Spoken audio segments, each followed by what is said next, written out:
मैत्रीं भजत अखिलहृज्जेत्रीं मैत्रीं भजत अखिलहृज्जेत्रीं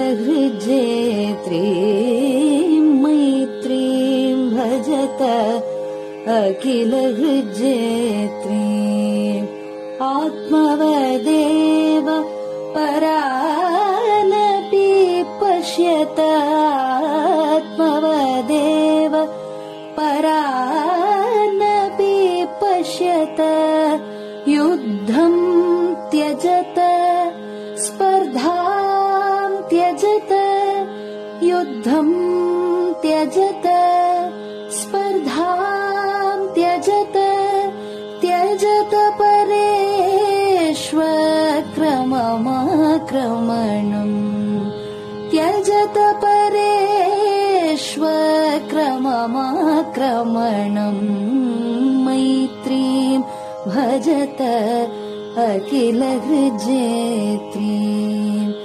जननी पृथिवी कामदुघास्ते जननी पृथिवी कामदुघास्ते जनको देवः सकलदयाळुः जनको देवः सकलदयाळुः दाम्यतदत्त दयद्वं जनतां दाम्यतदत्त दयद्वं जनतां श्रेयो भूयात् सकलजनानां श्रेयो भूयात् सकलजनानां श्रेयो भूयात् सकलजनानां श्रेयो भूयात् सकलजनानां श्रेयो भूयात् सकलजनानां.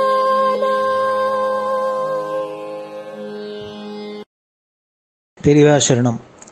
மைத்ரீம் பஜத.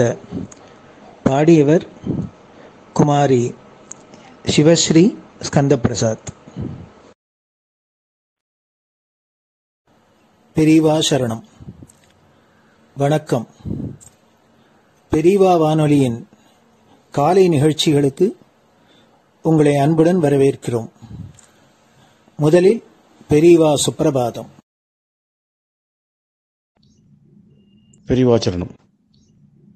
பெரியவா சுப்பிரபாதம். பாடியவர் ஸ்ரீமதி லதா ஸ்ரீதரன் அவர்கள்.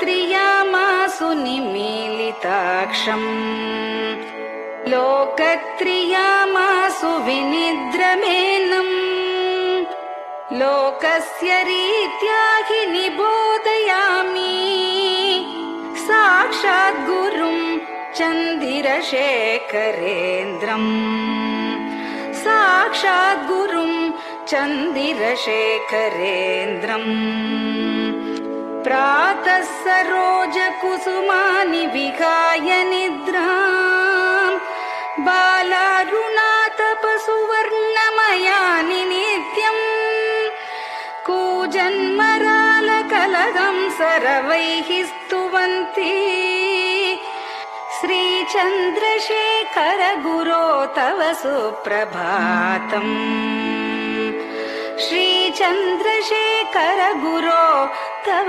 सुप्रभातम् भृङ्गाश्च पीतमधुमत्तविलासिनिभिः युक्ताः सरोजवनजातसुरेणुपीताः त्वां स्तुवन्ति मधुरैः कलगुञ्जनैः स्वैः श्रीचन्द्रशेखर गुरो तव सुप्रभातम् श्रीचन्द्रशेखर गुरो तव सुप्रभातम्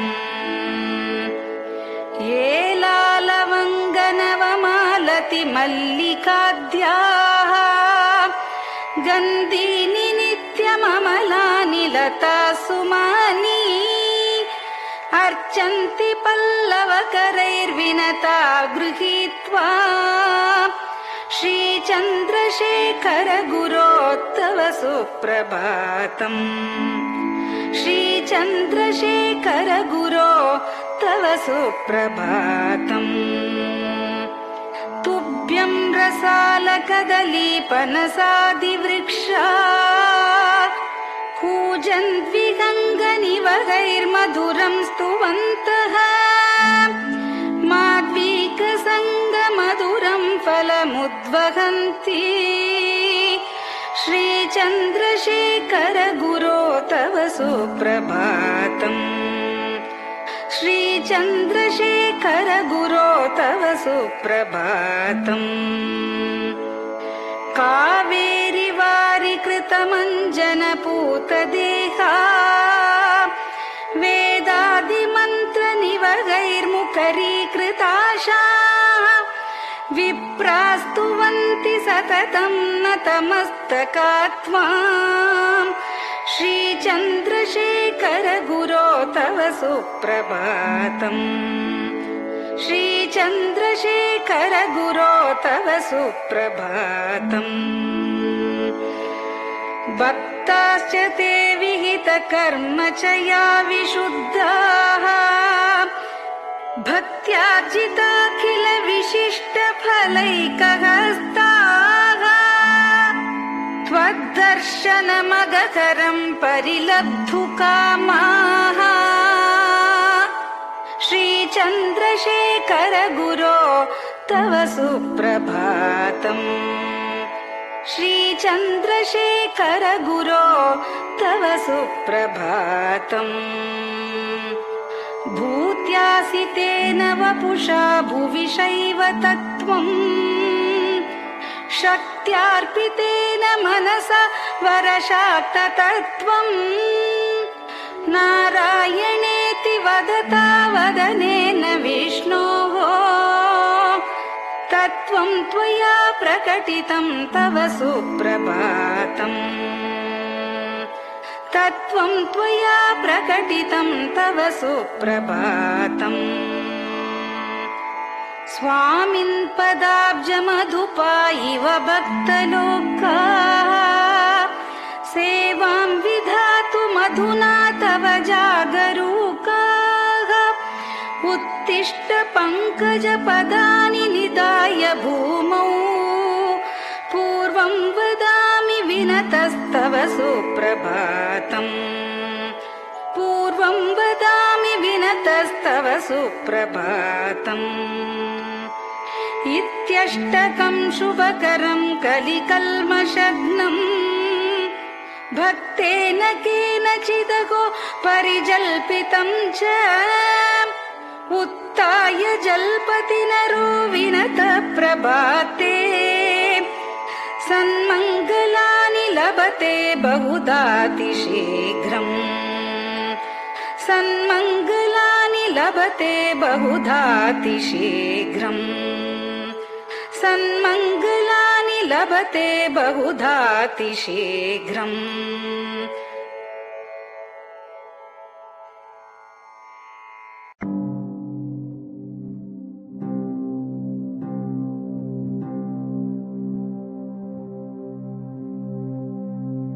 हर हर शङ्कर जय जय शङ्कर हर हर शङ्कर जय जय शङ्कर हर हर शङ्कर जय जय शङ्कर हर हर शङ्कर हर हर शङ्कर जय जय शङ्कर हर हर शङ्कर जय जय शङ्कर हर हर शङ्कर जय जय शङ्कर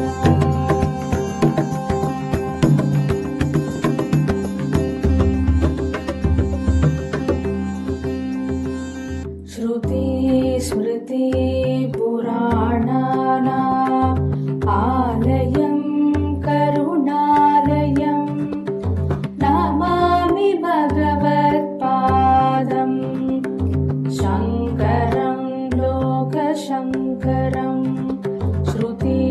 स्मृतिपुराणानाम् आलयं करुणालयं नमामि भगवत्पादम् शङ्करं लोकशङ्करम् हर हर शङ्कर जय जय शङ्कर हर हर शङ्कर जय जय शङ्कर हर हर शङ्कर जय जय शङ्कर हर हर शङ्कर हर हर शङ्कर जय जय शङ्कर हर हर शङ्कर जय जय शङ्कर हर हर शङ्कर जय जय शङ्कर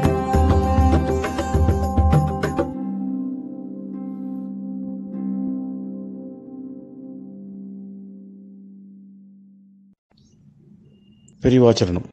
பெரியவா கராவலம்பம். பாடியவர் ஸ்ரீமதி லதா ஸ்ரீதரன் அவர்கள்.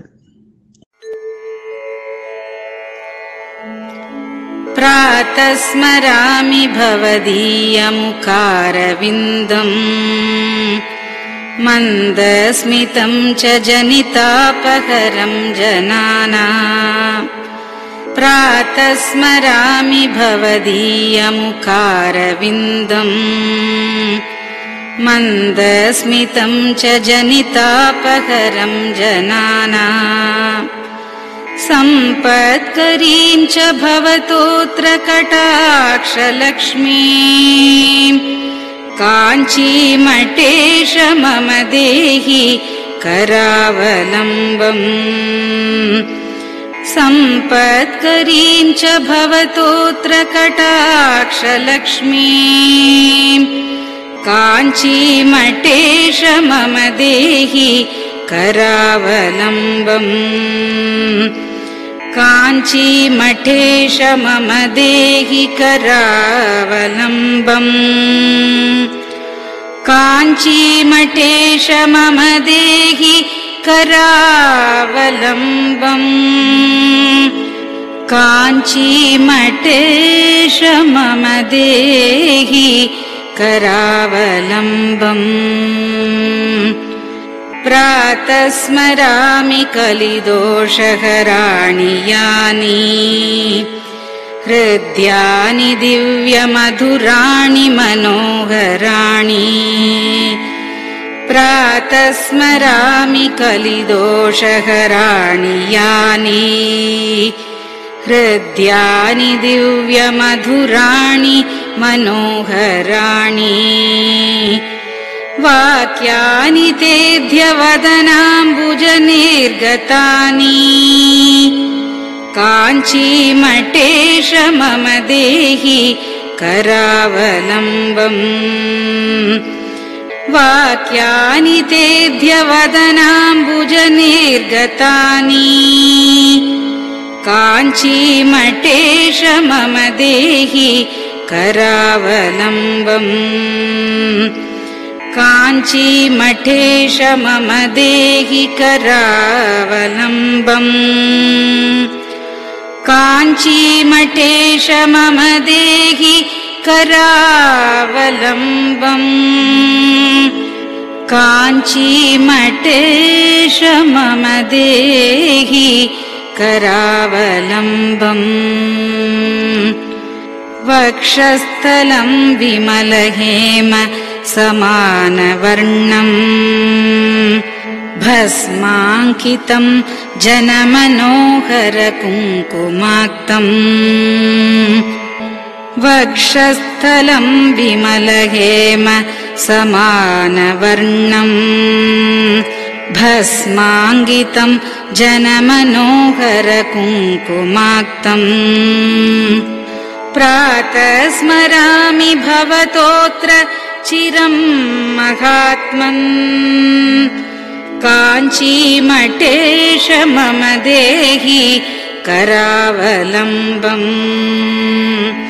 प्रातः स्मरामि भवतोऽत्र चिरं महात्मन् काञ्चीमठेश मम देहि करावलम्बम्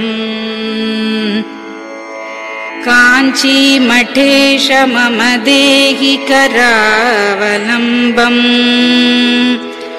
काञ्चीमठेश मम देहि करावलम्बम् काञ्चीमठेश मम देहि करावलम्बम् मत्ते भतुल्यगमनं च निरीक्ष्यतेऽद्य यात्वा वनान्तरमनन्तगजाश्च लीनाः मत्ते भतुल्यगमनं च निरीक्ष्यतेऽद्य यात्वा वनान्तरमनन्तगजाश्च लीनाः प्रातः स्मरामि गजराजगतिं तवेदम् काञ्चीमठेश मम देहि करावलम्बम् प्रातः स्मरामि गजराजगतिं तवेदम् काञ्चीमठेश मम देहि करावलम्बम् काञ्चीमठेश मम देहि करावलम्बम् काञ्चीमठेश मम देहि करावलम्बम् काञ्चीमठेश मम देहि करावलम्बम् दक्षेण दण्डमवलम्ब्य सदैतरेण हस्तेन चारुकलशं च विराजमानम् दक्षेण दण्डमवलम्ब्य सदैतरेण हस्तेन चारुकलशं च विराजमानम् रक्ताम्बरं च तव चारु कटिं स्मरामि काञ्चीमठेश मम देहि करावलम्बम् रक्ताम्बरं च तव चारु कटिं स्मरामि काञ्चीमठेश मम देहि करावलम्बम् काञ्चीमठेश मम देहि करावलम्बम् काञ्चीमठेश मम देहि करावलम्बम् काञ्चीमठेश मम देहि करावलम्बम् विस्मृत्य दोषमखिलं च ममापराधम् त्रातुं च याध्य भगवन् कृतबद्ध दीक्षा विस्मृत्य दोषमखिलं च ममापराधम् त्रातुं च याध्य भगवन् कृतबद्ध दीक्षा प्रातः स्मरामि यति पुङ्गवतेऽनुकम्पाम् काञ्चीमठेश मम देहि करावलम्बम् प्रातः स्मरामि यति पुङ्गवतेऽनुकम्पाम् काञ्चीमठेश मम देहि करावलम्बम् काञ्चीमठेश मम देहि करावलम्बम् काञ्चीमठेश मम देहि करावलम्बम् काञ्चीमठेश मम देहि करावलम्बम् प्रातः स्मरामि भवदीय पदारविन्दम्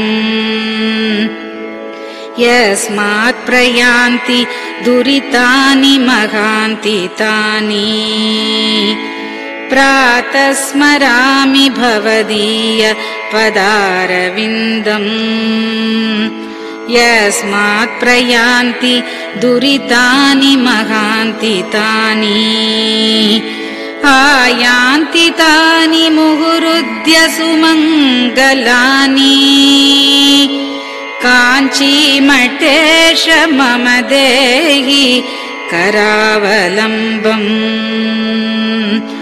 आयान्ति तानि मुहुरुद्य सुमङ्गलानि काञ्चीमठेश मम देहि करावलम्बम् काञ्चीमठेश मम देहि करावलम्बम्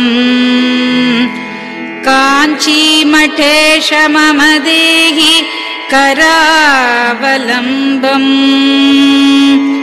काञ्चीमठेश मम देहि करावलम्बम् स्नानाश्च पानाश्च निषेवणाश्च ध्यानाश्च पापानिलयं प्रयान्ति स्नानाश्च पानाश्च निषेवणाश्च ध्यानाश्च पापानिलयं प्रयान्ति हे तीर्थपादानुसवं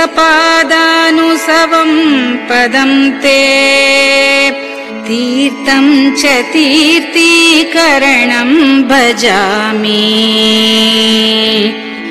हे तीर्थपादानुसवं पदं ते तीर्थं च तीर्थीकरणं भजामि काञ्चीमठेश मम देहि करावलम्बम् काञ्चीमठेश मम देहि करावलम्बम्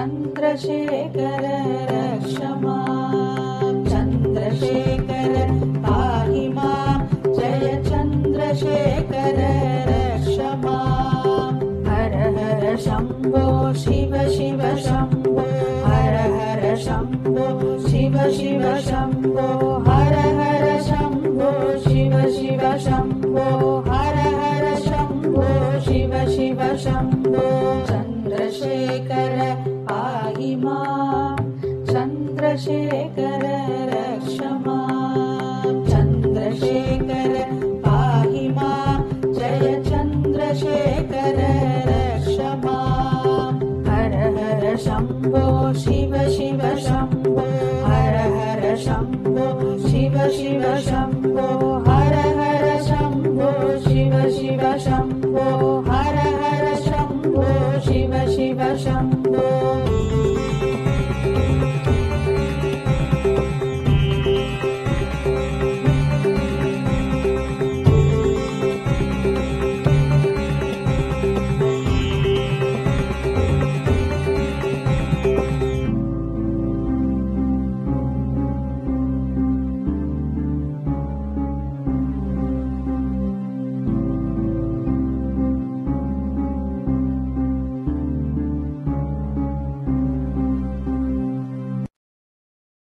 பெரியவா சரணம்.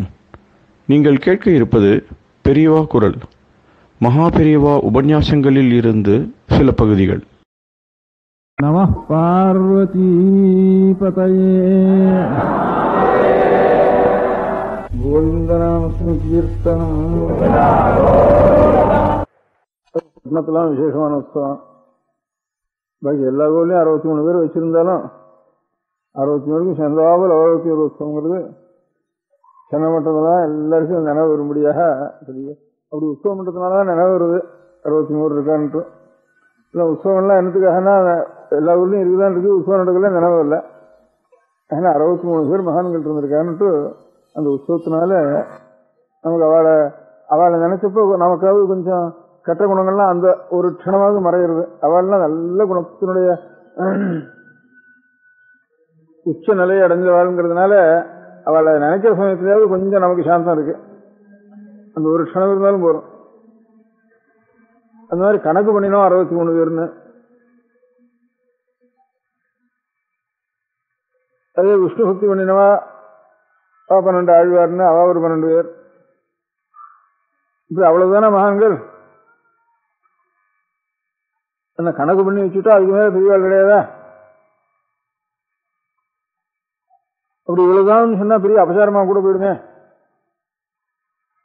இவ்வளவுதான் சொன்னாலே இனி எத்தனையோ மகான்கள் இருந்திருக்கலாம். இதுக்கெல்லாம் வெள்ளக்கார தேசங்கள்ல இவ்வளவு பேர்னு பெரிய மகான்கள் இருந்திருக்கான்னு கேனனைஸ் பண்றதுன்னு அவர் கணக்கு வச்சுருக்கா. இவ்வளவு பேர் தான் சொல்லிடுறதுன்ட்டு. ஆழ்வாராருன்னா 12 பேர் தான், 13 பேர் ஆழ்வார் கிடையாது. இன்னொருத்தர் ஆழ்வார்னு சொல்லி அந்த அதில் கொண்டு வைக்கப்படாது அப்படின்ட்டுலாம் ஒரு தினம் வருதுங்கிறது ஏதோ ஒரு கணக்கில் கொண்டு வந்துங்கிறதுக்காக அவளும் இந்த மாதிரி வச்சுருக்கா வெள்ளக்கார தேசத்துலையும். இவர் கேனனைஸ் ஆனவர்னுட்டு. கேனனைஸ்னா ஒரு சம்பிரதாயம், கட்டுப்பாடு. கட்டுப்பாட்டுக்காக 63 12 சொல்றேன் சீர. ஆனா அப்படி 63 சொன்ன மாத்திரம் நான் இந்த மாதிரி 63 சொல்லிட்டுமே இன்னும் யாரான மகான்கள் இருந்தா என்ன பண்றது? இவாளுக்கு சமமா அவளை சொல்லப்படாதுன்னா கடைசியில் ஆயிடுறது 63 சொல்லிட்டுவானா அப்படிங்கிற பயந்துண்டு அந்த அபச்சாரத்துக்கு நான் பாத்திரமாகப்படாதுன்னு இது அநேகமா இந்த 63 கணக்கு பண்ணிங்கன்னா சுந்தரமூர்த்தி நாயனார்னு சொல்றது. அவர் இந்த 63 சேர்ந்தவர்ல அவரும் திருத்துன்ற வகைன்னு தொண்டர்பட்ட வகையெல்லாம் பாடினவர். இப்ப கூட கோவில்ல போய் பார்த்தா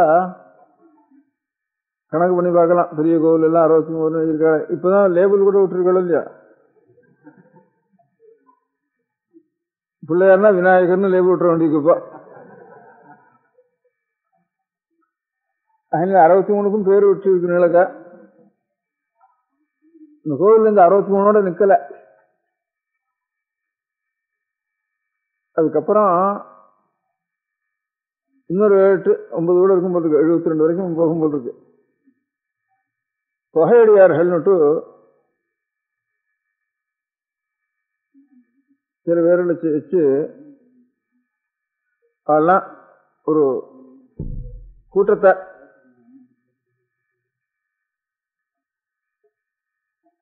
இந்த மாதிரி குணமுடையவா, இந்த மாதிரி அனுஷ்டானம் உடையவா, இந்த மாதிரி பக்தி உடையவா ஆறா இருந்தாலும் அவெல்லாம் ஒரு கூட்டம்.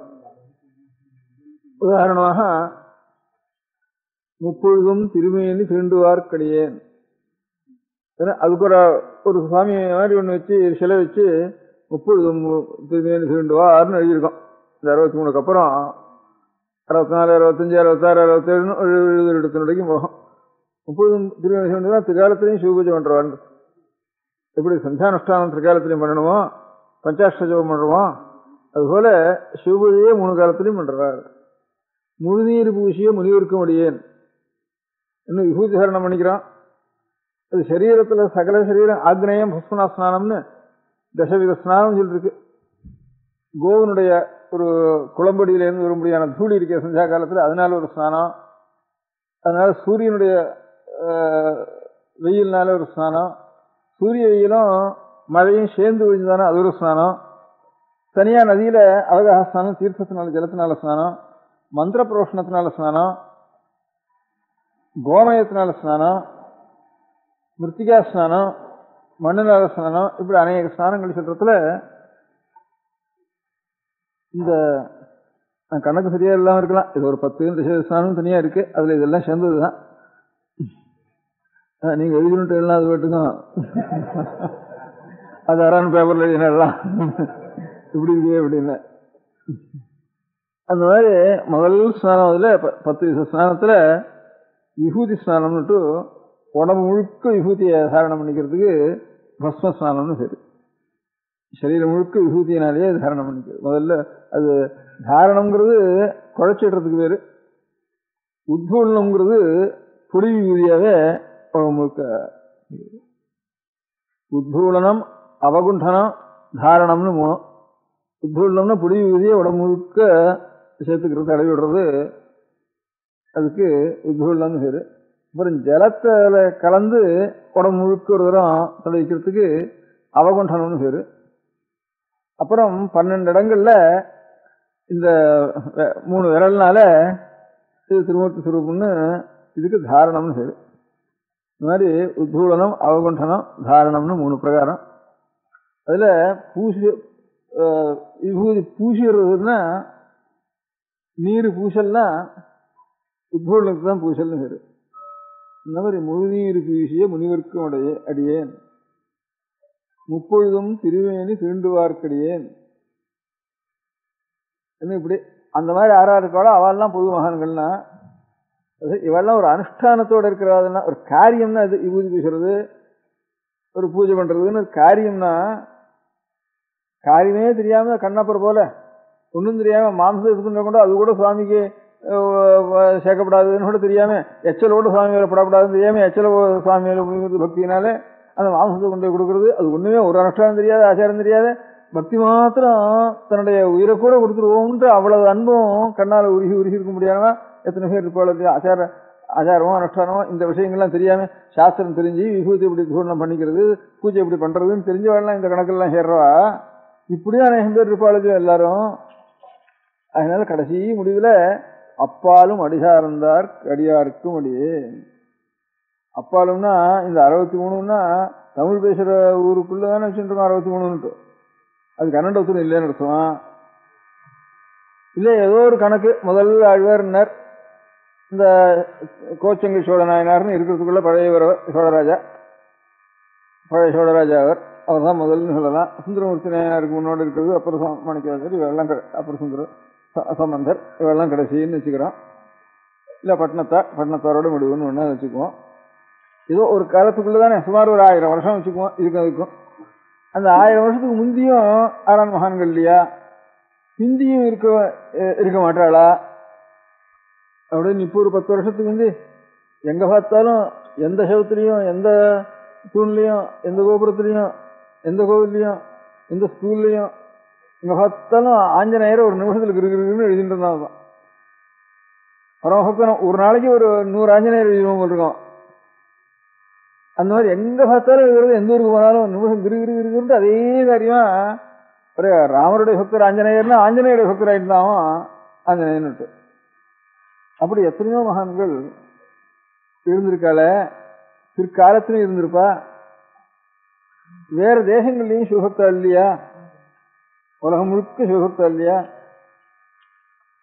இப்ப பத்ரிகாஷ்டிரம் கேதாரம் முதற்கொண்டு சிவலிங்கங்கள், திரியம்பகம், கேதாரம், மகாகாலம், உஜ்ஜயினி இப்படி இருந்தா மகாட்சேத்திரங்கள்லாம் சோமநாதம், காசி, இப்படி ஸ்ரீசைலம், இப்படி கணக்கு எல்லாமே அப்பேற்பட்ட இடங்கள்லயும் மகான்கள் இருந்துதானே, அப்பேற்பட்ட சிவபக்தி இருந்துதானே நிறைய சிவக்ஷேத்திரங்கள் ஏற்பட்டிருக்கு. இங்க நாயன்மார்கள் இருந்து சிவக்ஷேத்திரங்கள் வளர்த்திருக்கிற மாதிரி அங்கேயும் மகான்கள் இருந்துதானே சிவக்ஷேத்திரங்கள்லாம் இருந்திருக்கு. அதனால அப்பேற்பட்ட எல்லாரும் இல்லையா, நம்ம தேசத்துலயே இல்லை சிவபக்திங்கிறது. இன்னும் இப்போ இந்த ஆர்கியாலஜி இருக்கு, அஜி பார்த்தா இப்போ சமீபத்தில் இங்கே ஒரு பத்திரிகையில போட்டிருக்கான், ரஷ்யா முழுக்க சிவலிங்கமா இருக்கு, ஈஜிப்ட் முழுக்க சிவலிங்கமா இருக்கு, அமெரிக்கா முழுக்க சிவலிங்கமா இருக்கு, ஸ்வீடன் முழுக்க சிவலிங்கமா இருக்கு, எங்க பார்த்தாலும் சிவலிங்கமா இருக்குன்னுட்டு. அதுக்கு முந்தி எங்க பார்த்த லோகம் முழுக்க சிவலிங்கம் இருந்திருக்கு, சிவபக்தி இருந்திருக்குன்னுட்டு அந்த சமீபத்தில் போட்டிருக்கான். இங்கேயோ இப்போ ஒரு வாரத்துக்குள்ள பார்த்தேன், அங்க இருக்கு இங்க இருக்குன்னு போட்டிருக்கான். நிஜமா போய் எழுதியிருக்கான் நிறைய. ஆனால் நானும் ரொம்ப நாளைக்கு முன்னாடி கேட்டுட்டு இருக்கேன், கணக்கா எழுதியிருக்கேன். இங்கே ஒரு பத்திரிகையில பார்த்தேன், ராக்கி மவுண்டன் கரை முழுக்க ஒரே சிவலிங்கமா இருக்கு, ஈஜிப்ட் நைல் கரை முழுக்க சிவலிங்கமா இருக்கு. இப்ப நம்ம ஊர்ல எத்தனையோ வயலெல்லாம் சிவலிங்கம் கிடைக்கிறது இல்லையோ, கணக்கு எல்லாம் போகும் இல்லாம. அந்த மாதிரி எங்க பார்த்தாலும் அந்தந்த நாடுகள்லயும் பார்த்தா ஒரே சிவலிங்கம் தெரியாது. சிவபூஜை லோகத்துல இஷ்டமா இருந்திருக்கு பூலோகம் முழுக்க. அப்படிங்கிறது நம்ம நாட்டில் எப்படி இருக்கோ இதே மாதிரி தான் எல்லா நாட்டிலையும் இருக்கு. இப்போ கோவிலும் பூஜையும் நடந்துட்டு இருக்கு, பேர் இருக்காது நம்ம நாட்டில். அது இப்போ கோவில் பூஜை நடக்கிறதுக்காலும் கோவில் பூஜை நடக்காத சிவலிங்கம் ஒரு 100 பங்கு கூட இருக்கு நம்ம ஊரில். எந்த வயலில் போனாலும் சரி, எந்த மரத்தடியில் போனாலும் சரி, எந்த கரையில் போனாலும் சரி, கோவில் இல்லாத சிவலிங்கம் இருக்கு. சில சமயம் அந்த சிவலிங்கத்துக்கும் அதிர்ஷ்டம் வாசிக்கிறது, ஆறான் கோவில் விட்டு விடுறான் பெருமை கிடைக்கிறது, அப்படியும் சில சமயங்கள் வாசிக்கிறது. இந்த மாதிரி சிவலிங்கங்கள் நிறைய பூலோகம் முழுக்க எங்க பார்த்தாலும் இருக்குன்னுட்டு அங்கங்க பார்க்கிறவா, பாக்கி இப்போ கிறிஸ்துவ மதமா பௌத்த மதமா மகோதி மதமா இதெல்லாம் வரத்துக்கெல்லாம் முந்தி ஜனங்கள் சிவபூஜை லோகம் முழுக்க பண்ணிட்டு இருந்திருக்கா அப்படிங்கிறதுக்கு அடையாளம் இருக்குன்னு சொல்றா. அங்கங்க ஆர்கிராஜிகள் பார்த்தவ எல்லாரும் இப்ப சமீபத்தில் இன்னும் இன்ன தேசம்னே கணக்கு பண்ணி சொல்லி வச்சிருக்காங்க, எழுதி வச்சிருக்காங்க. அந்த மாதிரி சிவபக்தால் எங்கேயும் இல்லையா? இந்த 63க்குள்ள தமிழ் தேசத்துக்குள்ள இதுக்குள்ள அடைக்கினா ஒரு அபசாரம் இல்லையா? இது பக்தால் நாம அபசாரம் பண்ணதா இல்லையா அப்படின்னு நினைச்சு இந்த சுந்தரமூர்த்தி சுவாமி என்ன பண்ணினார், அப்பாலும் அடிசார்ந்தார் கடியார்க்கும் அடியே. அப்பாலும்னா நம்ம நாட்டு இந்த 63 பேரை சொன்னேனே, திருத்தொண்டர்களை சொன்னேனே, இந்த இங்க நமக்கு தெரிஞ்ச தொண்டர்களை, சரித்திரத்தில் தெரிஞ்ச தொண்டர்களை சொன்னேனே, இவர்களுக்கு இவர்கள் எந்த நாட்டுக்குள்ள இருந்திருக்காளோ இதுக்கு அப்பாலும் இது நாட்டுக்கு பக்திக்கு நாடு கணக்கு கிடையாது, பக்திக்கு காலக்கணக்கு கிடையாது. அப்பாலும்னா இந்த காலம் வரைக்கும் அண்ணண்ட, இந்த தேசம் வரைக்கும் அண்ணண்ட 6 அடி சார்ந்தவரோ அவர்களுக்கு எல்லாருக்கும் முடியாது. அப்பா அப்படி தெரிவிச்சிருக்காரு. இப்போ அப்பால மடி சார்ந்தார்னு ஒன்று எழுதியிருப்பார். ஒரு 63க்கு அப்புறம் 1972 அப்பால மடி சார்ந்தார் மேல ஒரு லேபிள் போட்டிருக்கோம், லேபிள் போட்ட இடத்துல. அதனால அந்த அபச்சாரத்துக்கு இடம் வச்சுக்கல. இதான் நமக்கு தெரிஞ்ச வரைக்கும் மகான்களை சொன்னோம், வாயால அவளை சரித்திரம் சொன்னோம், தெரியாதவாள் எத்தனை பேர் இருப்பான். அதனால ஒரு கணக்குக்குள்ள கொண்டு வந்தா பெரிய அபச்சாரம் அப்படின்னு அப்பால மடி சார்ந்தார். இந்த தத்துவத்தை தான் தியாகிவாளன் சொல்றப்போ, எந்தரோ மகானுபாவல் அந்தரிக்கு வந்தனம். எத்தனையோ மகான்கள் இருப்பா, விக்டோரியா மெடலும் வீர சக்கரமும் வாங்கினவன் எவனோத்தன் இருப்பான். அதிர்ஷ்டத்தினால இவனை காட்டிலும் வீரன் இருந்திருப்பான், தியாகம் பண்ணியிருப்பான், அவனுக்கு தெரியாம போயிருப்பான், அவனை சொல்றவாள் இல்லாம இருக்கும். அதனால அன்னோன் சோல்ஜருங்கிறதுக்காக ஒரு ரீத் ஒன்று போடுறதுன்னு வச்சுட்டு இருக்கா. இப்போ அந்த மாதிரி எந்தரோ மகானுபாவலும் அவளுடைய சுரூபமே தெரியாது, அவள் இன்னாருன்னு தெரியாது. அவளுக்கு எவ்வளவு பேர் மனம் உருகி கசிந்து பகவானை பிரத்யட்சமா அடைஞ்சு அதை தவிர வேற மனுஷனையே நாம் லட்சியம் பண்றது இல்லை, பகவானை தவிர வேற காரியம் நமக்கு இல்லை, உண்மையான பொருள் அதுதான், அந்த உண்மை பொருளத்துல தான் நம்முடைய மனசு இருக்கணும்னு நினைச்சவா எத்தனையோ பேர் இருப்பான். எந்தரோ மகானுபாவில் அந்தரிக்க வந்தனம் அப்படின்னா தியாகித்தான். அப்பால் ஒண்டி சார்ந்தார் கடியார்க்க ஒழிங்கிற தத்துவம் தான் எந்தரோ மகானுபாவில் அந்தரிக்க வந்தனம்னுட்டு தியாகராஜ் சொன்னார். அப்படி எத்தனையோ பேர் இருந்தாலும் ஜனங்களுடைய மனசை நிறைய ஆகர்ஷிக்கிறவா 63 பேர் இருக்கா. இவ ஆழ்வார்கள் நிறைய இருக்கா. இன்னும் மகான்கள் சங்கனூர்கள்ல இப்படின்வா கணக்கு வழக்கெல்லாம் இருந்திருக்கா. இருந்தாலும் நம்ம தேசத்துல நமக்கு தெரிஞ்சத்துல தமிழ் பேசுகிற தேசத்துல இவ அதை சேர்ந்தவாளோ சேராம இருந்தாலும் சேர்ந்தாலும் சேராதனாலும் பட்னத்தார், தாயுமானவர், ராமலிங்க சுவாமி இவா 3 பேரையும் தெரியாதவா கிடையாது தமிழ் தேசத்துல. என்னோட சூலூர்பேட்டைக்கு என்ன போனா என்னன்னு தெரியாம இருக்கலாம், இங்க மலையாளத்துக்கு போனாலும் தெரியாம இருக்கலாம். பட்டணத்து பிள்ளைன்னா எல்லாருக்கும் தனக்கனோ ரொம்ப சொந்தக்காரன் மாதிரி அபிப்பிராயம் இருக்கு. அவர் யாரோ எந்த ஊர்ல இருந்தாரோ என்ன ஜாதியோ நமக்கு தெரியாது, எல்லாருக்கும் நமக்கு சொந்தக்காரர் ரொம்ப சொந்தங்கிற ஞாபகம் பட்டணத்தாருடைய. அவன் பாடின பாட்டு நமக்கு தெரியுமோ தெரியாதா, இதோ 4 வாக்கியத்தை வச்சிருந்தாவது ரொம்ப சொந்தமா. அதை காட்டிலும் பலாப்பழத்தை உரிச்சு கொடுக்குற மாதிரி உருகிண்டே இருந்து தாய்மானவருடைய பாடல்லாம் அவ்வளவு பிரியம். இப்போ படிச்சவா படிக்காதவா எல்லாருக்கும் பிரியம் வந்திருக்கிறது ராமலிங்க சுவாமியில. இப்போ ஒரு 50-60 வருஷம் அதுக்கு வந்து தாய்மானவர் பட்டினத்தான் 2 பேரும் தான் தெரியும். சமீபத்தில் இருந்ததுனால ராமலிங்க சுவாமியுடைய உற்சவம் அது நடந்துருக்கு. இப்போ அந்த ராமலிங்க சுவாமிகள் நான் சென்னப்பட்டினத்துல வந்து ஒரு 4 மாசமா 3 மாசத்துக்கு மேல இருக்கிறதுனால சென்னப்பட்டினத்தை ஸ்தோத்திரம் பண்ணணும்னு ஒரு ஆசை. அதுக்காக இன்னைக்கு சென்னப்பட்டினத்தை ஸ்தோத்திரம் பண்றதுன்னு தீர்மானம் பண்ணிட்டு இருக்கேன்.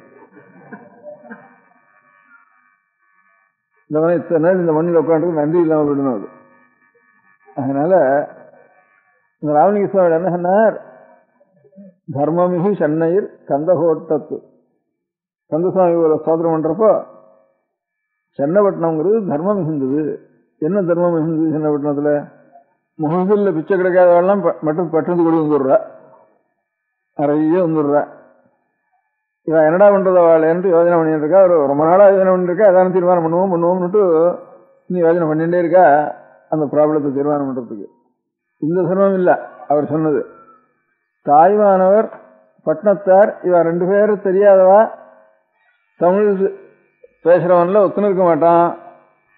தெரியாதானே பார்த்தாளான்னு கேட்டா பார்க்கறதுக்காலும் ஜாஸ்தி உறவுங்கிற மாதிரி எல்லாருக்கும் ஒரு அபிப்பிராயம் இருக்கும். அந்த மாதிரி தர்மம் மிகுந்தவா சென்னப்பட்டணத்தில் இருந்தவா மாதிரி பாக்கி எங்கேயுமே இல்லை.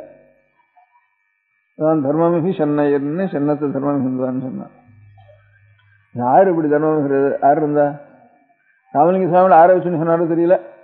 எனக்கு தெரிஞ்சவா 2 பேர் தீர்மானமா தர்மம் மிகுந்தவாள் கேள்விப்பட்டிருக்கேன். பச்சையப்பன் பட்னத்தார் எப்படி தெரியாதவா இல்லையோ, தாய்மானவர் எப்படி தெரியாதோ, பச்சையப்பனை கேட்காதவாறு இருக்க மாட்டான். பச்சையப்பன் ஹைஸ்கூல் காலேஜ் வச்சதுனால இல்லை, எங்க பார்த்தாலும் எந்த கோவில்லையோ எந்த ஊர்லயோ பச்சைப்பண்ணு திரு இல்லாத ஊர் அநேகமா இருக்காது. பட்டணத்தில் கூட இருக்கும் பச்சைப்பண்ணு திரு, பச்சைப்பண்ணு திரு பட்டணத்தில் கூட இருக்கு. நான் திருவண்ணாமலூர்ல பார்த்துருக்கேன், கும்பகோணத்துல பார்த்துருக்கேன். எங்கெங்க கஷேத்திரங்கள எந்தெந்த கோவிலா இருந்தாலும் அந்த கோவில் வாசல்ல ஒரு மயில்கல் மாதிரி ஒன்று போட்டு நல்லா பச்சைப்பா முதல்ல தர்மம் அவருடைய சம்சாரம் எழுதி வச்சு ஒவ்வொரு கோவிலையும் எழுதி வச்சிருக்கேன். கோயில்னு வேறு, வைஷ்ணவ சம்பிரதாயத்தில் கோயில்னா ஸ்ரீரங்கத்துக்கு வேறு, சைவ சம்பிரதாயத்தில் கோயில்னா சிதம்பரம்னு வேறு. கோயில் மூத்த திருப்பதிகம்னா சிதம்பரம் அர்த்தம், கோயில்னா சிதம்பரம் அர்த்தம். கோயில் ஒழுகுன்னா ஸ்ரீரங்கம்னு அர்த்தம். கோயில்னா வைஷ்ணவால கோயில்னா அதுக்கு தான் பேரு. வைஷ்ணவால கோயில் திருமலை பெருமாள் கோவில்னு பேரு. திருமலைங்கிறது திருப்பதி எத்தனை மலை இருந்தாலும், பெருமாள் கோவில்ங்கிறது காஞ்சிபுரம், கோயிலுங்கிறது ஸ்ரீரங்கம். கோயில்னா ஸ்ரீரங்கம், பெருமாள் கோயில்னா காஞ்சிபுரம் அப்படின்ட்டு. இப்ப யாரான வைஷ்ணவ ஒருத்தர் பேசினா நான் காஞ்சிபுரத்துக்கு போயிருந்தேன்னா சரி ரொம்ப மத்த வைஷ்ணவன்னு தீர்மானம் பண்ணுவேன்.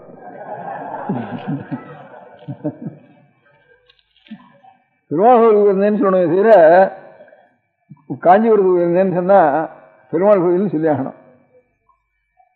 அந்த மாதிரி கோயிலுங்கிறது ஸ்ரீரங்கம், கோயிலுங்கிறது சிதம்பரம். இந்த ஸ்ரீரங்கத்திலையும் சிதம்பரத்திலையும் நித்தியம் எவ்வளவு தர்மம் நடக்கிறதோ அவ்வளவு தர்மத்திலேயே பாதிக்கு மேல தர்மம் மணலி குடும்பத்தினுடைய தர்மம். இன்னும் மணலி முதலி சின்னையா முதலியாருடைய அந்த வம்சத்தினுடைய தர்மம். அது சென்னப்பட்டினத்துல இருந்து எப்போதும் சென்னப்பட்டினத்துக்கு பிரபுக்கள் மணலிங்கிறது. அதே மாதிரி சில்லற கோவில், பெரிய கோவில், சின்ன கோவில், எங்க பார்த்தாலும் அக்ரஹாரங்கள், எங்க பார்த்தாலும் தானம் தர்மம் எல்லாம் பண்ணினது மடத்துக்கு முதல் தர்மம் பண்ணியிருக்கா.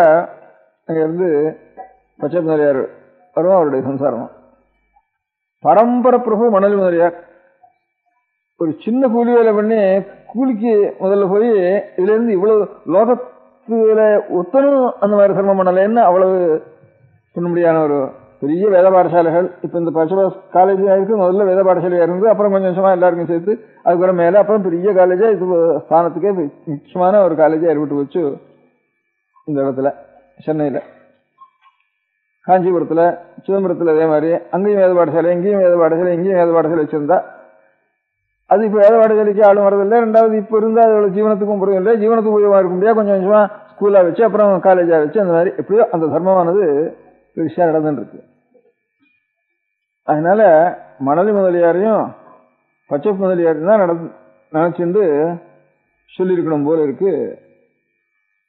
ராமலிங்க சுவாமி தர்மமிகு சென்னையில் கந்தகோட்டத்தில் வளர்ந்து கந்தசாமி சுவாமிய சொல்றப்போ தர்மமிகு சென்னையர்னு சொன்னார். நமக்கு தெரிஞ்சது 2 பெரிய பிரபுக்கள் பூலோகத்தை. நமக்கு இன்னொரு லோகத்துல ஒருத்தர் இவ்வளவு பண்ணினாலோ பண்ணலையோ சந்தேகம். இன்னொரு தேசங்கள அவ்வளவு பெரிய காரியம் மணலி முதலியாரோட குடும்பமும் பச்சை முதலியாரும். மணலி முதலியார் குடும்பம் சொல்லலாம் பரம்பரையா, பச்சை முதலியார் அவர் தான், அவரும் 2 பேர் தான். அவ பரம்பரை பிரபுக்கள். இவ்வளவு வித்வான்களை தான், இவ்வளவு சங்கீதத்தை தான், இவ்வளவு தர்மங்கள் தான் இவ்வளவு கோவில் தான் ஆதரிப்பிச்சிருப்பாள்னு சொல்ல முடியாது. நாம் பால்யத்தில் 907 இதுக்கு கொள்ளடம் தாண்டி ஆணைக்காரன் சித்திரம் தாண்டினோடனே மேலே போனேன். இங்கிருந்து இந்த ஆற்காட்டு பக்கத்தில் கலவைங்கிற கிராமத்தில் பெரிய ஆச்சாரியால் இருந்தா. அங்கிருந்து நாம் கும்பகோணத்துக்கு போகிற காலத்தில் முதல்ல இந்த கொள்ளடம் தாண்ட வேண்டியிருந்தது. அப்போ பழைய பாலம் இருந்தது. நான் இங்கே கலவைக்கு வரத்துக்கு முந்தி சிதம்பரத்தில் இருக்கிறப்போ, திரும்பியும் கலவையிலேருந்து தான் 907 இதுக்கு போகிறப்போ கும்பகோணத்துக்கு போகிறப்போ பழைய பாலம் போயிட்டுது. கொள்ளடத்தில் தான் நடந்து போக வேண்டியிருந்தது அந்த சமயத்தில். அது தாண்டினோடனே கொள்ளடத்துக்கு அக்கறை தாண்டினோடனே 2-3 மைலில் புத்தூர்னு ஒரு ஊர். அந்த ஊரில் ஒரு சத்திரம், ஒரு வேத பாடசாலை, இது ரெண்டும் நடந்துட்டு இருந்தது. நான் போன அன்னைக்கு சனிக்கிழமை. ஒரு 200 பேர் ஏழைகள் பரதேசிகள், எல்லாருக்கும் எண்ணெய். அத்தனை பேருக்கும் இலை போட்டு சாப்பாடு. அதில் சமாராதனை ஆன உடனே எத்தனை பேருக்கும் இலை போட்டு சாப்பாடு, எல்லாருக்கும் எண்ணெய், எவன் வந்தாலும் எண்ணெய். வேத பாடசாலை பையன்களுக்கு வேற ஒரு பாடசாலை அவ்வளவு பையன்களுக்கு கவனம் கிடையாது, அவ்வளவு நல்ல கவனம். இது மணலி முதலியாருடைய பாடசாலை. இது ஸ்ரீரங்கத்தில் வேறு பாடசாலை வச்சிருக்கா, சிதம்பரத்தில் அத்தனை பேர் இருந்து இஷ்டவாளுக்கும் ஏற்பாடு பண்ணியிருக்கா. அதோடு கூட அங்கே தனியாக ஒரு வேத பாடசாலை புத்தூர் கிராமத்தில். அப்படி ஒவ்வொரு இடத்துலையும் ஒரு இடத்துல அவ்வளவு அந்த குடும்பத்தில், அதனால் மணலி குடும்பத்தில் இப்போ தீஷ்வராள், இப்போ தீஷ்வராள் கீர்த்தனை சொல்கிறேன். இந்த தீஷ்வராளுடைய ஆதரவு, தீஷ்வராளை ஆதரித்து இவ்வளோ தூரம் முன்னுக்கு கொண்டு வந்தது, சங்கீதத்தில் கூட முன்னுக்கு கொண்டு வந்தது மணலி முதலியாருடைய ஒரு ஆதரவு தான் அவளுக்கு. அந்த மாதிரி 2 குடும்பம் லோகத்துக்கு முழுக்க, ஒன்று குடும்பம், ஒன்று ஒரே ஆள், பச்சையப்பன் அவர் தான். அந்த மாதிரி 2 இருந்தது. அதனால தர்மம் இருந்தது. அந்த தர்ம வாசனை இன்னும் விடலேன்னு தோணுச்சு எனக்கு. பட்டணத்தில் பச்சைப்ப முதலியார் எவ்வளவு பரம ஏழையா இருந்து நிறைய பொருள் மகாலட்சுமியுடைய கட்டாட்சத்தினால கிடைச்சு அது அவ்வளவும் ஈஸ்வரார்ப்பணம் பண்ணினாரோ, பொருள் கிடைச்ச மாதிரி பரம ஏழையா இருந்து நாமகள் சரஸ்வதியினுடைய கட்டாட்சம் நிறைய பெற்று நம்ம தேசத்துக்கே முதல் கீர்த்தி முத்துசாமி இருவாளால. இப்போ ஹைகோர்ட் ஜட்ஜினா முத்துசாமி தான் பேரு. இப்போ என்ன பண்ணிட்டு இருந்தானா, அப்படியே லாந்தல்ல ஆஷன் இருந்தாருன்னு கதை. முனிசிபாலிட்டி கூட கிடையாது இருக்கப்போ தெருவிலாந்தல்ல படிச்சு அந்த மாதிரி இன்னைக்கும் ஹைகோர்ட் ஜட்ஜினா யாருன்னா முத்துசாமியர்னு அர்த்தம். பாக்கி ஹைகோர்ட் ஜட்ஜினா எல்லாத்துக்கும் பேர் தெரியாது. ஹைகோர்ட் ஜட்ஜினா முத்துசாமியர்னு சினானிமஸ். அந்த மாதிரி உட்காந்துருக்காவா. அதே மாதிரி ஏழையா இருந்து எங்கேயோ ஆராத்து வீட்லையாவது இப்படியே சாப்பிட்டு தமிழே வளர்த்து உலகத்தில் இப்போ சங்க நூல், சிலப்பதிகாரம், அது இது சகல நூல்கள் ஏதாவது இருக்கு, தமிழுக்கு ஒரு புஸ்தகம் இருக்குதுன்னு வந்துதானா அவ்வளவு புஸ்தகங்களையும் இப்போ எடுத்ததுன்னு அவளுக்கும் அதே மாதிரி அவள் கீர்த்தி வாங்காம சமீபத்தில் நாவெல்லாம் பார்த்து இருந்தது சாமநாதிகள். அவளும் சாஸ்வதமா அவளுடைய ஒரு ஞாபகம் எல்லாருக்கும் வரத்துக்கும் ஏற்பாடு பண்ணிவிட்டா. பிரசன்சி காலேஜில் ஹைகோர்ட்டில் அவளுக்கு ஸ்தானம். 2 பேரும் இந்த பொருள்ங்கிறது இல்லாமல்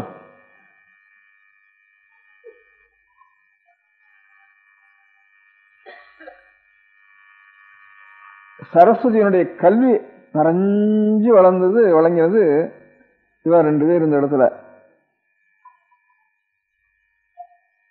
அவளும் தர்மத்தை விடல.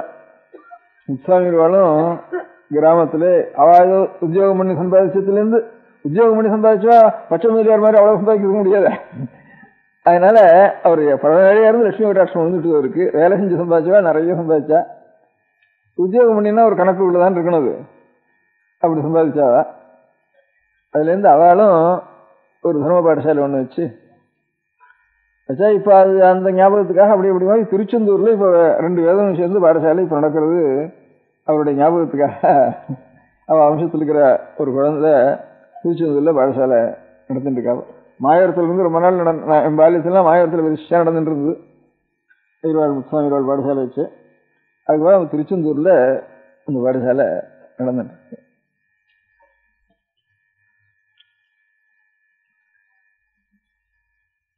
சாமிநாத ஈரோடு முத்துசாமி ஈரோடு சம்பளம் கூட இல்லை சாமிநாத ஈரோடுக்கு.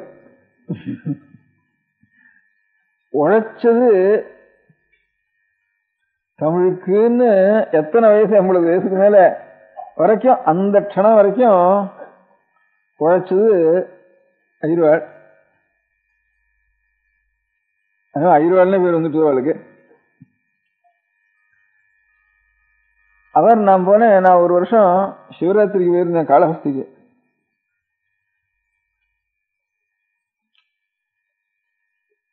சிவராத்திரிக்கு மறுநாளைக்கு சுவாமி அந்த மலைய காளஹஸ்தி மலையை சுத்துறது உண்டு. அது நல்ல வெயில், மாசி மாசமா பங்குனி மாசம் ஆரம்பிச்சுடும், சித்திரை வெயில், நல்ல வெயில். அந்த வெயில்ல சுவாமி ஒரு 10, 12, 13 மைல் சுத்தி வரும் மலையை சுத்தி. அது மலையை சுத்துறவா இருந்தாலும் கேட்க வேண்டாம், அங்க இருக்க முடியாத வெயில்.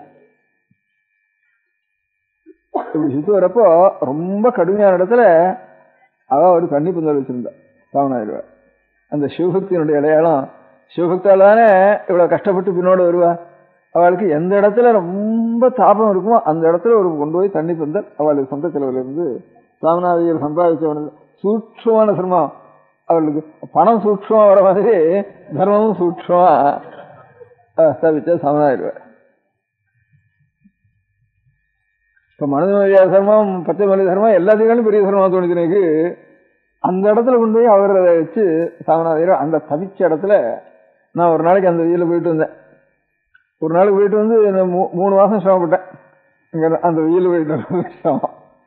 அதனால அப்பேற்பட்ட தவிக்கிறவளுக்கு அந்த இடத்துல ஒரு தண்ணி பந்தல் வச்சிருந்தேன். அந்த மாதிரி சென்னையில தர்மம் மிகுந்திருந்ததுன்னுட்டு. ஆனா இன்னொருத்தர் சொல்றதுக்காக தான் இவளை தவிர இந்த மாதிரி கீர்த்தி சாஸ்வதமா இருக்கிறதுக்கு முத்துசாமி இருவார் ஆரம்பத்துல, நமக்கு தெரிஞ்ச கடைசியில் இருவார், மத்தியில இன்னொருத்தருடைய மூர்த்தியும் நமக்கு ஞாபகப்படுத்திருக்கு வி. கிருஷ்ணன் இருவார். இப்ப இவ்வளவு தர்மம் சொல்றதோ அவரை பத்தி ஒரு நாளைக்கு சொல்ல முடியாது எனக்கு. ஒரு நாளைக்கு இந்தியன் பேங்க்ல இருந்து அந்த அதுல சேர்ந்தவ எல்லாரும் மடத்துக்கு ஒரு நாள் கைங்கரியம் பண்ணணும்னுட்டு மடத்து செலவெல்லாம் எத்தனை செய்யணும்னு இந்தியன் பேங்க்ல இருக்கிறவெல்லாம் சேர்ந்து ஒரு நாளைக்கு வந்திருந்தா. பகல்ல அவளுக்கு ஏதான ஒரு வார்த்தை சொல்லணும்னு சொன்னா. அப்போ சொல்லிட்டேன் கிருஷ்ணாவீரவாளை பத்தி. பாக்கி பேரை சொல்லலையேன்னு மறந்து இது குறையா இருந்தது எனக்கு. அதனால மணலி முதலியார் பச்சையப்பன் தான் சொன்னாத பூர்வம் இருக்கு. பச்சையப்பனா தான் இருந்தார் முழுக்க. இப்போ பச்சையப்பன் கல்லூரின்னு போட்டிருக்கு. அவருக்கு முதலியார் டைட்டில் கூட அவருக்கு ஆசை இல்லை, வேண்டியதில்லை இருக்கு. அப்புறம் முத்துசாமி இருவாள், கடைசியில பரமசூட்சமா ஆகிருவாள். இவாளெல்லாம் சேர்த்து சொல்லணும்னு நினைத்து கிருஷ்ணா இருவாள்ல அன்னைக்கு ஒரு நாள் அவள்லாம் வந்திருக்கு. இன்னைக்கு சொல்லிவிட்டேன். இருந்தாலும் எல்லாரும் சொல்றப்ப அதுவும் அன்னைக்கு என்ன சொன்னீங்கிறது அதையும் சொல்லிடுறேன்ப்பா. உலகத்துல சொல்ற வழக்கம் உடல் பொருள் ஆவி 3ஐயும் அர்ப்பணம் பண்ணினான்னு சொல்றது வழக்கம். வி. கிருஷ்ணாமியர் இதெல்லாம் யோசனை பண்ணாமல் இருக்கு. அவர் பால்யத்திலேயே இங்க இங்க என்னடா நமக்கு ஒன்னும் வக்கீல் பண்ணி இன்னும் பணமே வராது போல் இருக்கேன், இந்த ஊரை விட்டு வேற எந்த ஊருக்கு வேணும், செலவு மாத்திரம் ஜாஸ்தியாகுது பட்டணத்துல, அதனால வேற ஒரு ஊருக்கு போனா ஒரு மூட்டை கட்டிட்டு ரயில் கூட புறப்பட்டு விட்டாருன்னு கதை. இங்க இருந்து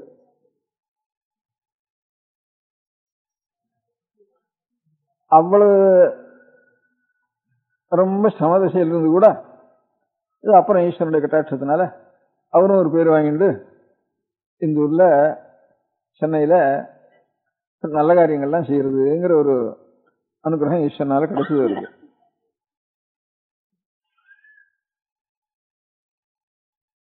அந்த கிடைச்சது மாத்திரம் இல்லாம பெரிய காரியம். விவேகானந்தர் நம்ம இந்தியா தேசத்துக்கே ஒரு பெரிய கீர்த்தி.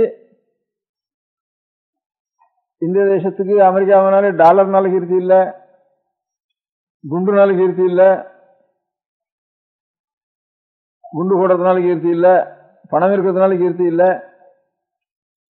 உண்மையும் தத்துவமும் பெரிய நிதியா இருந்திருக்கு. அந்த நிதியை கொண்டு போய் சொல்றேன்னு சொல்லி அப்ப அமெரிக்காவில் இருக்கும்போது பூலோகத்துக்கு போன சகல மதங்களுடைய கான்ஃபரன்ஸ் நடக்கிற காலத்துல அதுல போய் இவருக்கு சமானம் கிடையாதுன்னு பேர் வந்து இப்ப இவரால் இல்லை, இவரால் இந்தியாவுக்கே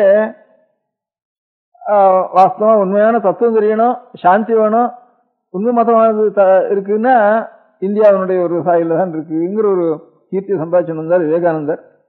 அந்த விவேகானந்தருக்கு போறதுக்கு ரயில் சார்ஜ் இல்லை. இங்க இருந்து ராத்திரியே உட்காந்து தைரியமா போன்னு சொல்லி உட்காந்து ஏதோ கொஞ்சம் வசூல் பண்ணி இவரும் கையில கொடுத்து அவர் இந்த மாதிரி கிளப்பி விட முடியாத ஒரு சௌகரியம் அப்புறம் வி கிருஷ்ணாவிற்கு கிடைச்சது. அந்த காலத்துல சென்னையில இருந்து அவர் பெங்காலில் இருந்தாலும் பட்டணத்துல இருந்தாலும் புறப்பட்டார் இங்க இருந்து வி கிருஷ்ணாவுடைய புரோத்சாகத்தினால. விவேகானந்தர் எப்படி பூலோகம் முழுக்க தெரிஞ்ச மனுஷன் நம்ம இந்தியா தேசத்துல, அதே மாதிரி அதுக்கு அடுத்தபடியா பூலோகம் முழுக்க தெரிஞ்ச மனுஷன் ஒரு முன்தலை. அதுக்கு நமக்கு அடுத்த முன்தலைமுறையில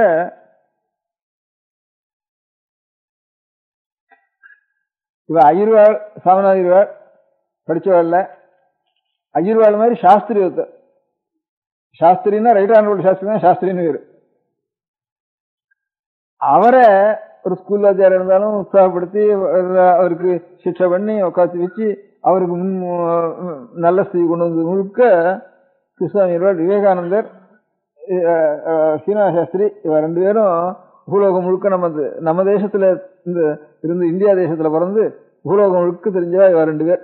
இவ ரெண்டு பேரையும் இவ்வளவு தூரம் முன்னுக்கு கொண்டு வந்து அங்க இருந்து போய் உற்சாகப்படுத்தி அவளுக்கு பணத்தினால உற்சாகம், படிப்பினால உற்சாகம், தைரியத்தினால உற்சாகம் எல்லாத்தையும் பண்ணி இவளை ரெண்டு பேரையும் அபிவிருத்தி கொண்டு வந்தது வி கிருஷ்ணாவில் ஒன்று இருந்தா அந்த காலத்துல. அப்படியே ஒரு கிடைச்சது.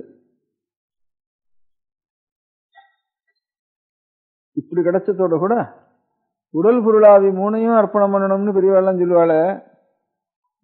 நான் அந்த மாதிரி என்ன அர்ப்பணம் பண்றதுன்னு யோசனை பண்றதுக்காக தோணுது. நானாவது ஊகம் பண்றேன். உடல் பொருளாவி மூணையும் நம்ம அர்ப்பணம் பண்றதுக்கு நம்மளால முடியாது. உடல் பொருள் ஆவி இந்த மூணுக்கும் ஏதாவது அர்ப்பணம் பண்ணிடுவோம் அப்படின்னு தீர்மானம் பண்ணதா தோணுச்சு. அதுக்காக முதல்ல மனுஷன் சட்டுன்னு கஷ்டம்னா ஏதோ வயசு வலிக்கிறது, தலை வலிக்கிறது, ஜலதோஷம் பிடிக்கிறதுன்னா உடனே அதுக்கு அப்போ தற்காலம் உடனே நிவர்த்தி பண்ணி ஆகணுங்கிறது. பணம் வேணும்னாலும் கடன் கடன்னா பாட்டுக்கும் வாங்கிட்டே இருக்கும், கடன் ஏறிண்டே இருக்கட்டும், என்னைக்காவது அப்புறம் வரும் கடைசியில் கொடுத்துருவாங்க. உடம்புக்கு வந்துட்டுதுன்னா என்னடா இது உடனே என்னைக்கடா இது நிவர்த்தி ஆகும்னுட்டு உடனே நிவர்த்தி பண்ணணும். ஒவ்வொரு மனுஷனுக்கும் உடல் நல்லது என்ன இருந்தா தான் ஏதோ நல்ல காரியமாவது நல்லா பண்ண முடியும். ஒரு பரோபகாரமோ, ஒரு பகவத் தியானமோ, ஒரு கர்மானுஷ்டானமோ இதெல்லாம் பண்ணலாம்னா உடல் என்ன இருந்தா தான் பண்ண முடியும். அதுக்கு நம்ம நாட்டில் மகர்ஷிகள் எந்த மாதிரி ஒரு மூலிகைகளையும் இதுகளையும் சொல்லிருக்காளோ அது மங்கி போச்சு.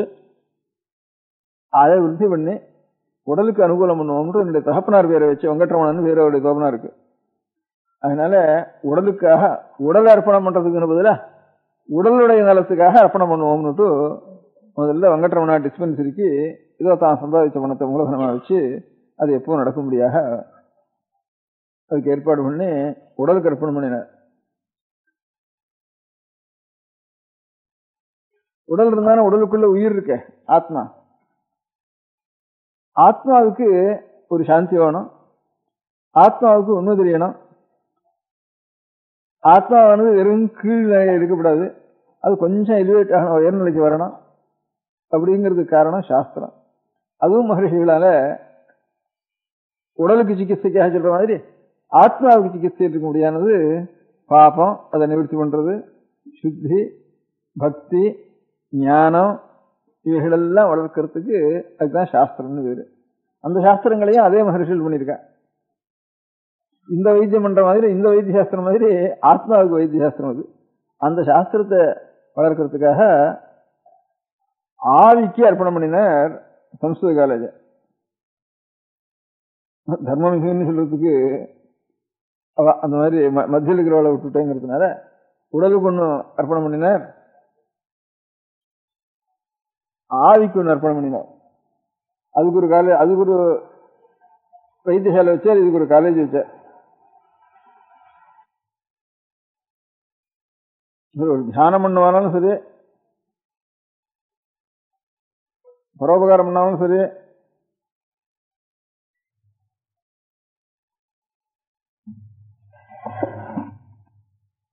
தத்துவங்களை தெரிஞ்சுக்கணும்னாலும் சரி, ஆத்துல சாப்பாட்டுக்கு இல்லைன்னு என்ன பண்றது, எல்லாம் கடனா போச்சுன்னு பண்றது. பொருள் இருந்தானே எல்லாத்துக்காக வேண்டியிருக்கு. உடம்புக்கு சிகிச்சை பண்ணிக்கணும்னாலும் அதுக்கும் பணம் வேண்டியிருக்கு. ஒரு நிஷ்டை பண்ணணும், தியானம் பண்ணுவாலும் சொல்பமாவது ஆகாரம் ஒரேடியே சாப்பிட்டுட்டாலும் அதுக்கப்புறம் ஒன்றும் பண்ண முடியாது. அதுக்குதான் மருந்து சாப்பிட்றது, படுத்துக்கிறது, தூங்குறது, பரல்றது, அதான் சரியா போயிடும். இல்லை வியாதி வருது, அதுக்கு ஒரு மருந்து சாப்பிட்றது, இதுதான் கஷ்டமா போயிடும். மிதமாவது ஆகாரம் பண்ணி ஆகணும். பகவத்கீதையில தான் சொல்லிருக்கார், நாத்தியஸ்னத்து யோகோஸ்தி நச்சைகாந்த மனஸ்னதா. நிறைய சாப்பிட்டாலும் அவனுக்கும் யோகமோ தியானமோ ஒன்றும் கிட்ட வராது. ஜெபம் பண்றது கொண்டா ஆறு கொட்டாவி தான் வரும். ஒரேடியா பட்டி பசி விட்டான்னா அவனுக்கு கண்ணெல்லாம் உள்ள போயிடும், ஒன்றும் என்னாலும் ஒன்றும் புரியவும் புரியாது. அதனால ஏதாவது சொல்ப ஆகாரம், மிதமான ஆகாரம், மிதாகாரம் இருக்கணும். அதுக்கு பொருள் வேணும். அது கடனாளியாக இருந்துட்டு இருந்தானே பாட்டுக்கும். வீட்டை ஏலத்துக்கு கொண்டு வந்துட்டான், சாமான எடுத்து ஏலம் வந்துட்டான், நிலத்தை ஏலம் வந்துட்டு அப்படின்னு போயிட்டு இருந்தானே. அடுத்த வீடு எங்க போறது, வாடகைக்காரன் வீட்டை விட்டு வெளியில போங்கிறான். அப்படி இந்த கவலையெல்லாம் இருந்துதானே நல்ல காரியம் செய்ய முடியாது. அதனால பொருள்னாலையும் உபகாரம் பண்ணணும். அப்படிங்கிறதுக்காக பொருள் வளர்றதுக்காக நாம் ஏதாவது அர்ப்பணம் பண்ணணும்னு யோஜனை பண்ணி இந்த ரெண்டு காலேஜ் மாதிரி உடல் பொருள் ஆவிங்கிறது உடலுக்கு ஒன்னாச்சு, ஆவிக்கு ஒன்னாச்சு, நடுவில் இருக்க முடியாத பொருளுக்கு அதுக்காகத்தான் இந்தியன் பேங்க் வச்சிருக்காருன்னு தோணுச்சு எனக்கு. அவர் தான் ஆரம்பிச்சார் அந்த சமயத்தில், பேங்க் வச்சார் முதல்ல. பேங்க்னால அநேகம் பேருக்கு கடன் நிவர்த்தியாகி கொஞ்சம் கட்டுப்பாட்டோட அவளுக்கு கஷ்டப்பட்டு மோசம் பண்ணிடுவோங்கிற ஒரு பயம் இல்லாமல், வேற இன்னொருத்தனோட போய் கடன் வாங்கினாலும் மோசம் பண்ணி அடியோட மோசம் பண்ணுங்கிற எண்ணத்தோடையே அந்த மாதிரி பண்றதுனால அப்படிலாம் இல்லாமல் ஜனங்களுக்கு நியாயமா யோகியால இருந்தாலும் அவளுக்கு ஒன்றும் கஷ்டம் இல்லாம நிவர்த்தி பண்றதுன்னு ஒண்ணு. பேங்க் வச்சதுனால அநேகம் பேர் லேவாலயம் பண்ணின்றதும் லாபம் முழுக்க அவனுக்கு. பேங்க்ல வேலை செய்யறவாளே அநேகம் பேர் ஜீவிக்கிறா. ஒரு பேங்க் வச்சவனா எத்தனையோ ஒரு ஏழைகளுக்கு ஜீவனத்துக்கு கொடுக்கறதுக்கும் காரணமா இருந்தது. அவளுக்கும் ஒரு பொருள் உண்டாருது. அதனால கணக்கா யோஜனை பண்ணி ரொம்ப சூட்சமா தர்மம் பண்ணினார் சாமநாத இருவர். எல்லை இல்லாத சிரமம் பண்ணினா அவள் எல்லாரும் படிச்சவர் அனுத்தினால கணக்கா பண்ணி 3க்கு 3 செய்யணும், உடல் பொருளாவி 3க்கு 3 செய்யணும் அப்படிங்கிற உத்தேசத்தோட ஒரு பேங்கையும் வச்சு, அந்த சமயத்துல இந்தியன் பேங்க்னு பேர் வச்சாலே கோவிச்சுக்குவா வெள்ளக்காரெல்லாம். அப்போ நேட்டிவ்னு சொன்னாதான் சந்தோஷமா இருக்கும். செய்வாளுக்கு இந்தியன்னு சொல்லிட்டானா நேட்டிவ்க்கு பதிலா ஒருன்னு கோவிச்சுக்குவா அந்த காலத்துல. அப்படி இருந்த காலம் அந்த காலமானது.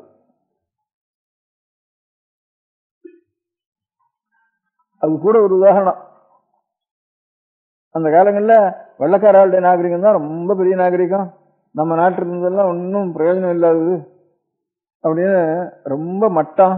இவளுக்கு நல்ல நடத்தையும் கிடையாது, குணமும் கிடையாது, தைரியமும் கிடையாது அப்படின்னுட்டு, நல்ல குணங்களும் கிடையாது, நல்ல நடத்தையும் கிடையாது, நல்ல தைரியமும் கிடையாது அப்படிங்கிற மாதிரி தீர்மானமா இருந்தது அந்த காலத்துல.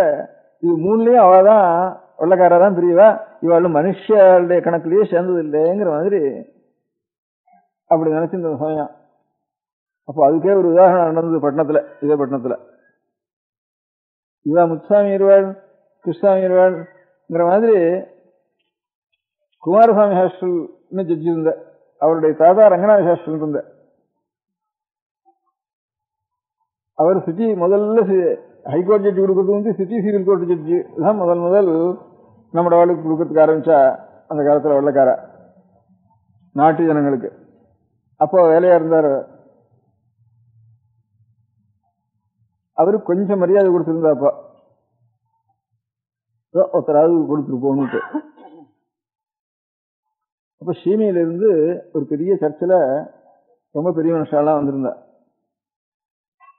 அப்ப அவள்லாம் வெள்ளக்கார நாகரிகத்தை பத்தி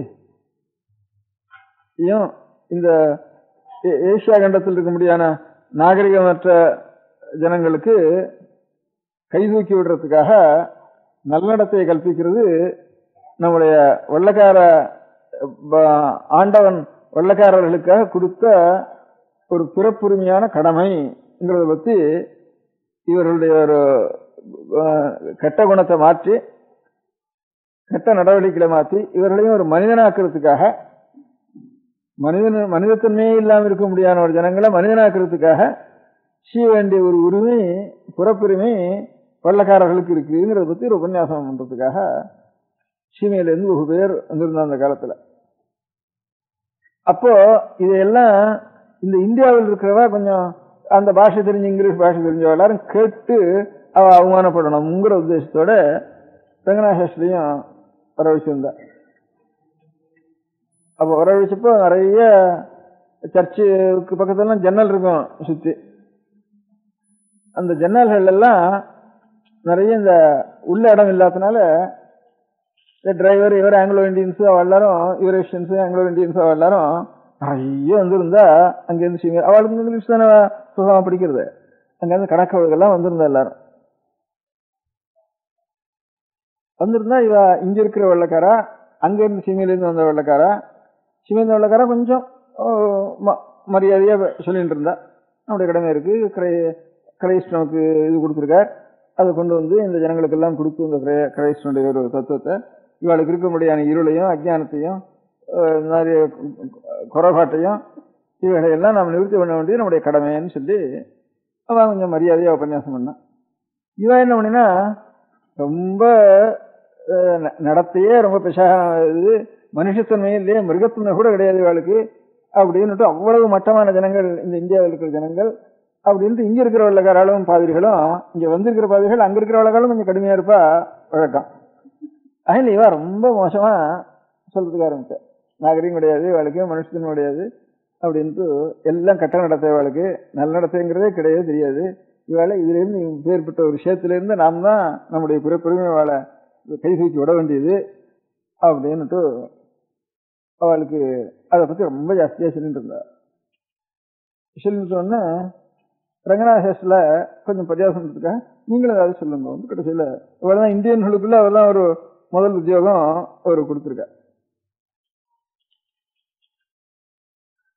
அவர் வீட்டுல தானே பள்ளிக்கூடத்துக்கு போற பையன்களுக்கு தானும் சாஸ்திரம் சொல்லி வச்சு ஸ்கூலுக்கும் போய் சொல்லி தானும் ஆச்சாரியாளுடைய பாஷ்யங்கள்லாம் அநேகம் இருக்கு சொல்லிட்டு அவ அத்தனை பேரும் தான் எல்லா சகல பாஷையிலும் தெரியும், 18 பாஷை தெரியும் இருக்குன்னு சொல்றது. சகல பாஷை சம்ஸ்கிருதம் முதற்கொண்டு எல்லாரும் சம்ஸ்கிருதம் அத்தனை பேரும் சம்ஸ்கிருதம் என்ன தெரியணும், அவனுடைய பாஷையும் தெரியணும், அவனுடைய இது தெரியணும் அப்படின்னு தானே சொல்லி வச்சு தானே அன்னம் போட்டு அப்படி வச்சுட்டு இருந்தார். 30-40 பேருக்கு குடும்பத்தில் இருக்கிற குழந்தைகள் மாதிரி தமிழ்நாட்டில் குழந்தைகள் புதுசாக குழந்தைகள் எல்லாருக்கும் அந்த சம்ஸ்கிருதம் தெரியணும், அவ பாஷை தெரியணும் அப்படின்ட்டு இவ்வளவு ஏற்பாடு பண்ணிட்டு இருந்தார் ரங்கநாதேஸ்வரர் காலத்துல. அப்போ அவ்வளவு கடுமை. அவர் நித்தியம் சூரிய நமஸ்காரம் பண்ணுவார், அனுஷ்டானங்களை பண்ணுவார், ஒண்ணு பாக்கி விட மாட்டார். எவனோத்தான் குஸ்தி வஸ்தாத்து பண்ணிட்டு இருந்தா இவனுக்கு என்ன பண்றதான்னு சேலஞ்சு பண்ணினா ஒரு 4-5 பேரோட அங்க இருந்து படிச்சுட்டு இருக்கிறப்ப அங்க இருந்து அவருக்கு தெரியாத வித்தை கிடையாது, தெரியாத பழக்கம் கிடையாது, சகலமும் மல்ல யுத்தம் முதற்கொண்டு ரொம்ப நன்னா தெரிஞ்சவர் ஒன்னுலையும் லட்சியம் பண்ண மாட்டார். அவ்வளவு தைரியம் இருக்கு. அப்புறம் இங்க உபன்யாசம் எல்லாம் முடிஞ்சது சொன்னார். நீங்க சொன்னதெல்லாம் ரொம்ப கேட்டோம். இதோ இவ்வளவு கருணை உங்களுக்கு எவ்வளவு மயில் கரண்டு இருந்து இப்பேற்பட்ட இந்த தேசத்தினுடைய ஜனங்களை கை தூக்கி விடுறதுக்காக ஷேர்ல இருக்க முடியாத கை தூக்கி விடுறதுக்காக வந்திருக்கேங்கிற ஒரு எண்ணம் உங்களுக்கு ரொம்ப நல்லது. அந்த எண்ணம் எங்களுக்கு ரொம்ப திருப்தியா ரொம்ப நாங்கெல்லாம் நன்றியோட இருக்கணும். ஆனா இவ்வளவு ஜாஸ்தி சொன்னத்துல இருந்து எங்க தேசத்திற்கு முடியாத ஜனங்கள் என்ன நினைச்சிட்டு இருக்கான்னு கேட்டா அங்க இருக்க முடியாத ஒரு நல்ல நடக்கையின் நற்குணங்களும் வெள்ளக்காரர்களுடைய நல்ல குணங்களும் நல்ல நடத்தைக்கும் நாங்க பிரத்யட்சமா பார்க்கறது இது அந்த ஜன்னலுக்கு வெளியில் இருக்க முடியாத இந்த ஈஸ்ட் இண்டியன் யூரேஷன்ஸ் இருக்காளே இவதான் சாஸ்வதமான மானுமெண்ட்ஸ் தான் எங்களுக்கு என்னாலும் அழியாத மானுமெண்ட்ஸ் தான் நீங்க வச்சுட்டு போயிட்டு. அதனால எங்களுடைய எண்ணம் ஒரு ஏழக்கூடியானவனுக்கு முதற்கொண்டு வெள்ளக்காரன்னு சொன்னா இவதான் அவளுடைய நன்னடத்தைக்கு பிரத்யட்சமான உதாரணம். வேற ஏதாவது ஒரு கல்லு கட்டி பிம்பம் கட்டி ஒரு தூணு கட்டினா கூட போயிடும். இது வம்சதரம் வாழையடி வழியா வந்துட்டு இருக்குது, ஒரு நாளும் மறக்காத இருக்க முடியாத ஒரு மானுமெண்ட் எங்களுக்கு. வெள்ளக்காரருடைய கேரக்டருக்கு பர்மனன்ட் மானுமெண்ட் பூலோக பிரளயகால வரைந்து இருக்க வேண்டிய மானுமெண்ட் இது. அப்படின்னு நாங்கள்லாம் இங்க இருக்கிற ஜனங்கள் ஏழக்கூடியானோ அப்படி நினைச்சுட்டு இருக்கான். ஆனா இந்த உண்மையும் சொல்ல வேண்டியது உங்களுக்குங்கிறதுக்காக நான் சொன்னேன். இது வரைக்கும் வச்சுட்டு தான் கத்தின்னு இருந்தான். அவ சொல்றப்பெல்லாம் இவர் இந்த வார்த்தை சொன்னார் இல்லையோ அத்தனை பேரும் மூஞ்சி விட்டு ஒடிய போயிட்டான். ஆளே காணும், இவனெல்லாம் காணும். அப்படி நடத்துன்ற அவ்வளவு காலமா இருந்தது. அப்ப இந்த காலத்துல அப்ப நேட்டிவ்னு சொல்லணும், இந்தியன்னு சொல்ல முடியாது. அப்படி இருந்த சுதந்திரம் அப்போ. அப்ப தைரியமா இந்தியன் பேங்க்னு வச்சு, இந்தியன் பேங்க் தான் பேரு.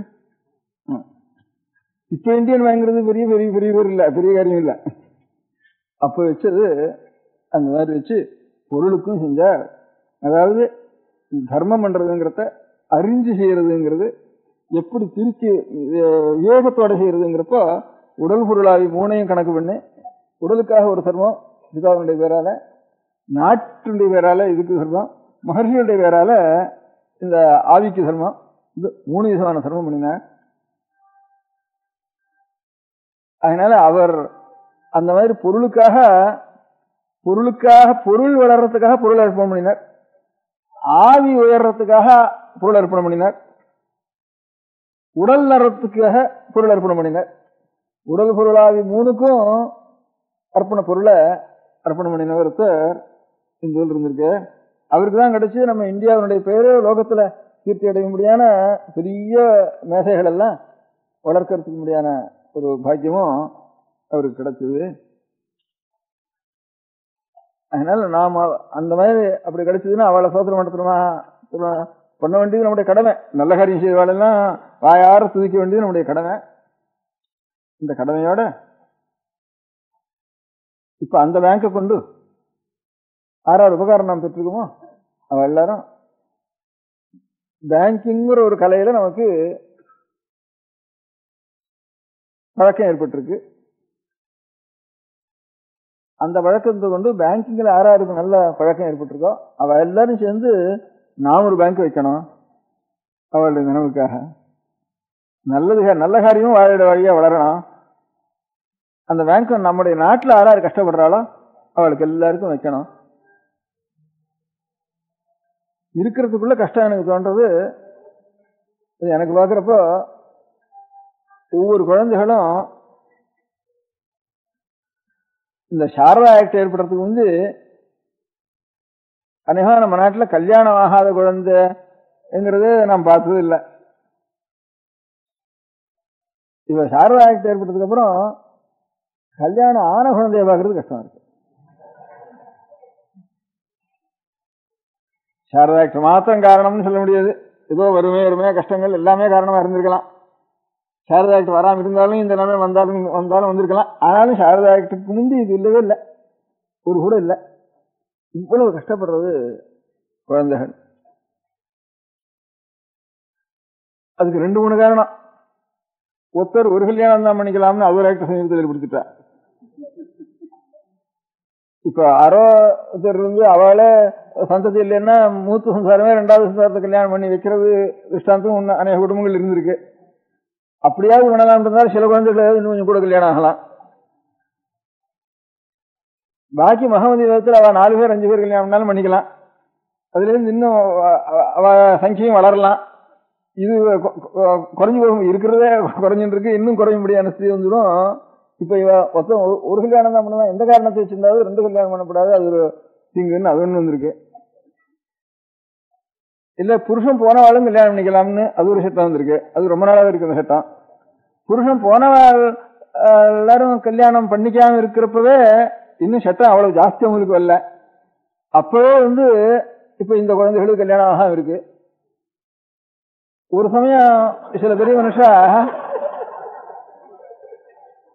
காலேஜில் இருக்கிறவள் எல்லாரும் புருஷன் போனவாளை தான் கல்யாணம் பண்ணிக்கணும்னு தீர்மானம் பண்றதுன்னுட்டு உபதேசம் பண்ணினா சில சமயங்கள்ல பெரிய மனுஷன் எல்லாரும் உபதேசம் பண்ணிருக்கா.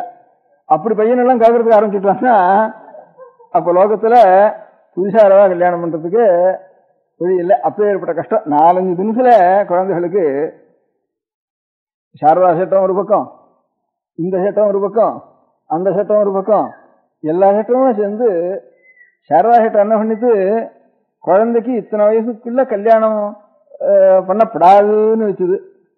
நம்ம சாஸ்திரம் என்ன பண்ணிட்டு இத்தனை வருஷத்துக்குள்ள கல்யாணம் பண்ணி ஆகணும்னு வச்சுது. கல்யாணத்துக்கு மேல் லிமிட் சொல்லி இதுக்கு மேல கல்யாணம் ஆகாம இருக்கக்கூடாதுன்னு வச்சுது. சாரதா சட்டம் இதுக்கு கீழே கல்யாணம் ஆகப்படாதுன்னு வச்சுது. அதனால மேல் லிமிட் வைக்கல. அது கல்யாணம் ஆகாத போனா எத்தனை வருஷம் ஒன்னா இருக்கலாம். அப்படியே சாஸ்திரமும் இந்த லிமிட் வச்சுது, அது அந்த லிமிட் வச்சுது. அதனால குழந்தைகள் படுற கஷ்டம் அவ தலையில இருக்குப்பா. அதுல பணத்தினுடைய தரித்திரம் கஷ்டங்கள், அதுக்கு இருந்து பெண்கள் ஜாஸ்தியா போயிட்டதுனால, பிள்ளைகள் குறைச்சால இருக்கிறதுனால அவ கிராக்கி பண்றது. ஒரு சாமான் மலிவா இருந்ததானா ஜாஸ்தி இருந்ததுன்னா அதுல இருந்து இன்னொரு சாமான் கிராக்கியா இருந்தானா அதுக்கு பணம் தானே கிராக்கிங்கிறதுக்கே அர்த்தம், அதிக பணம் கொடுக்கணும் தானே அர்த்தம். அந்த மாதிரி ஒரு கஷ்டங்கள் இதுகளுக்காவது முதல் சமாச்சாரம். பிள்ளைகளுக்கு என்னவோ படிக்கிறதுக்கு அது பண்றோம், இது பண்றோம், ஸ்காலர்ஷிப் கொடுக்குறோம், அசலுக்கு என்னென்னவோ பண்றோம்.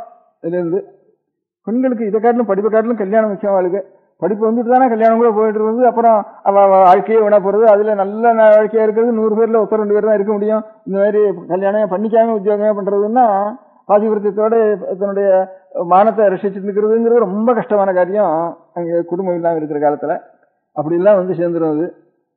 அதனால அப்பேற்பட்ட ஒரு காரியத்துக்கு முதல்ல இந்த மாதிரி ஒரு குழந்தைகளுக்கு ஒரு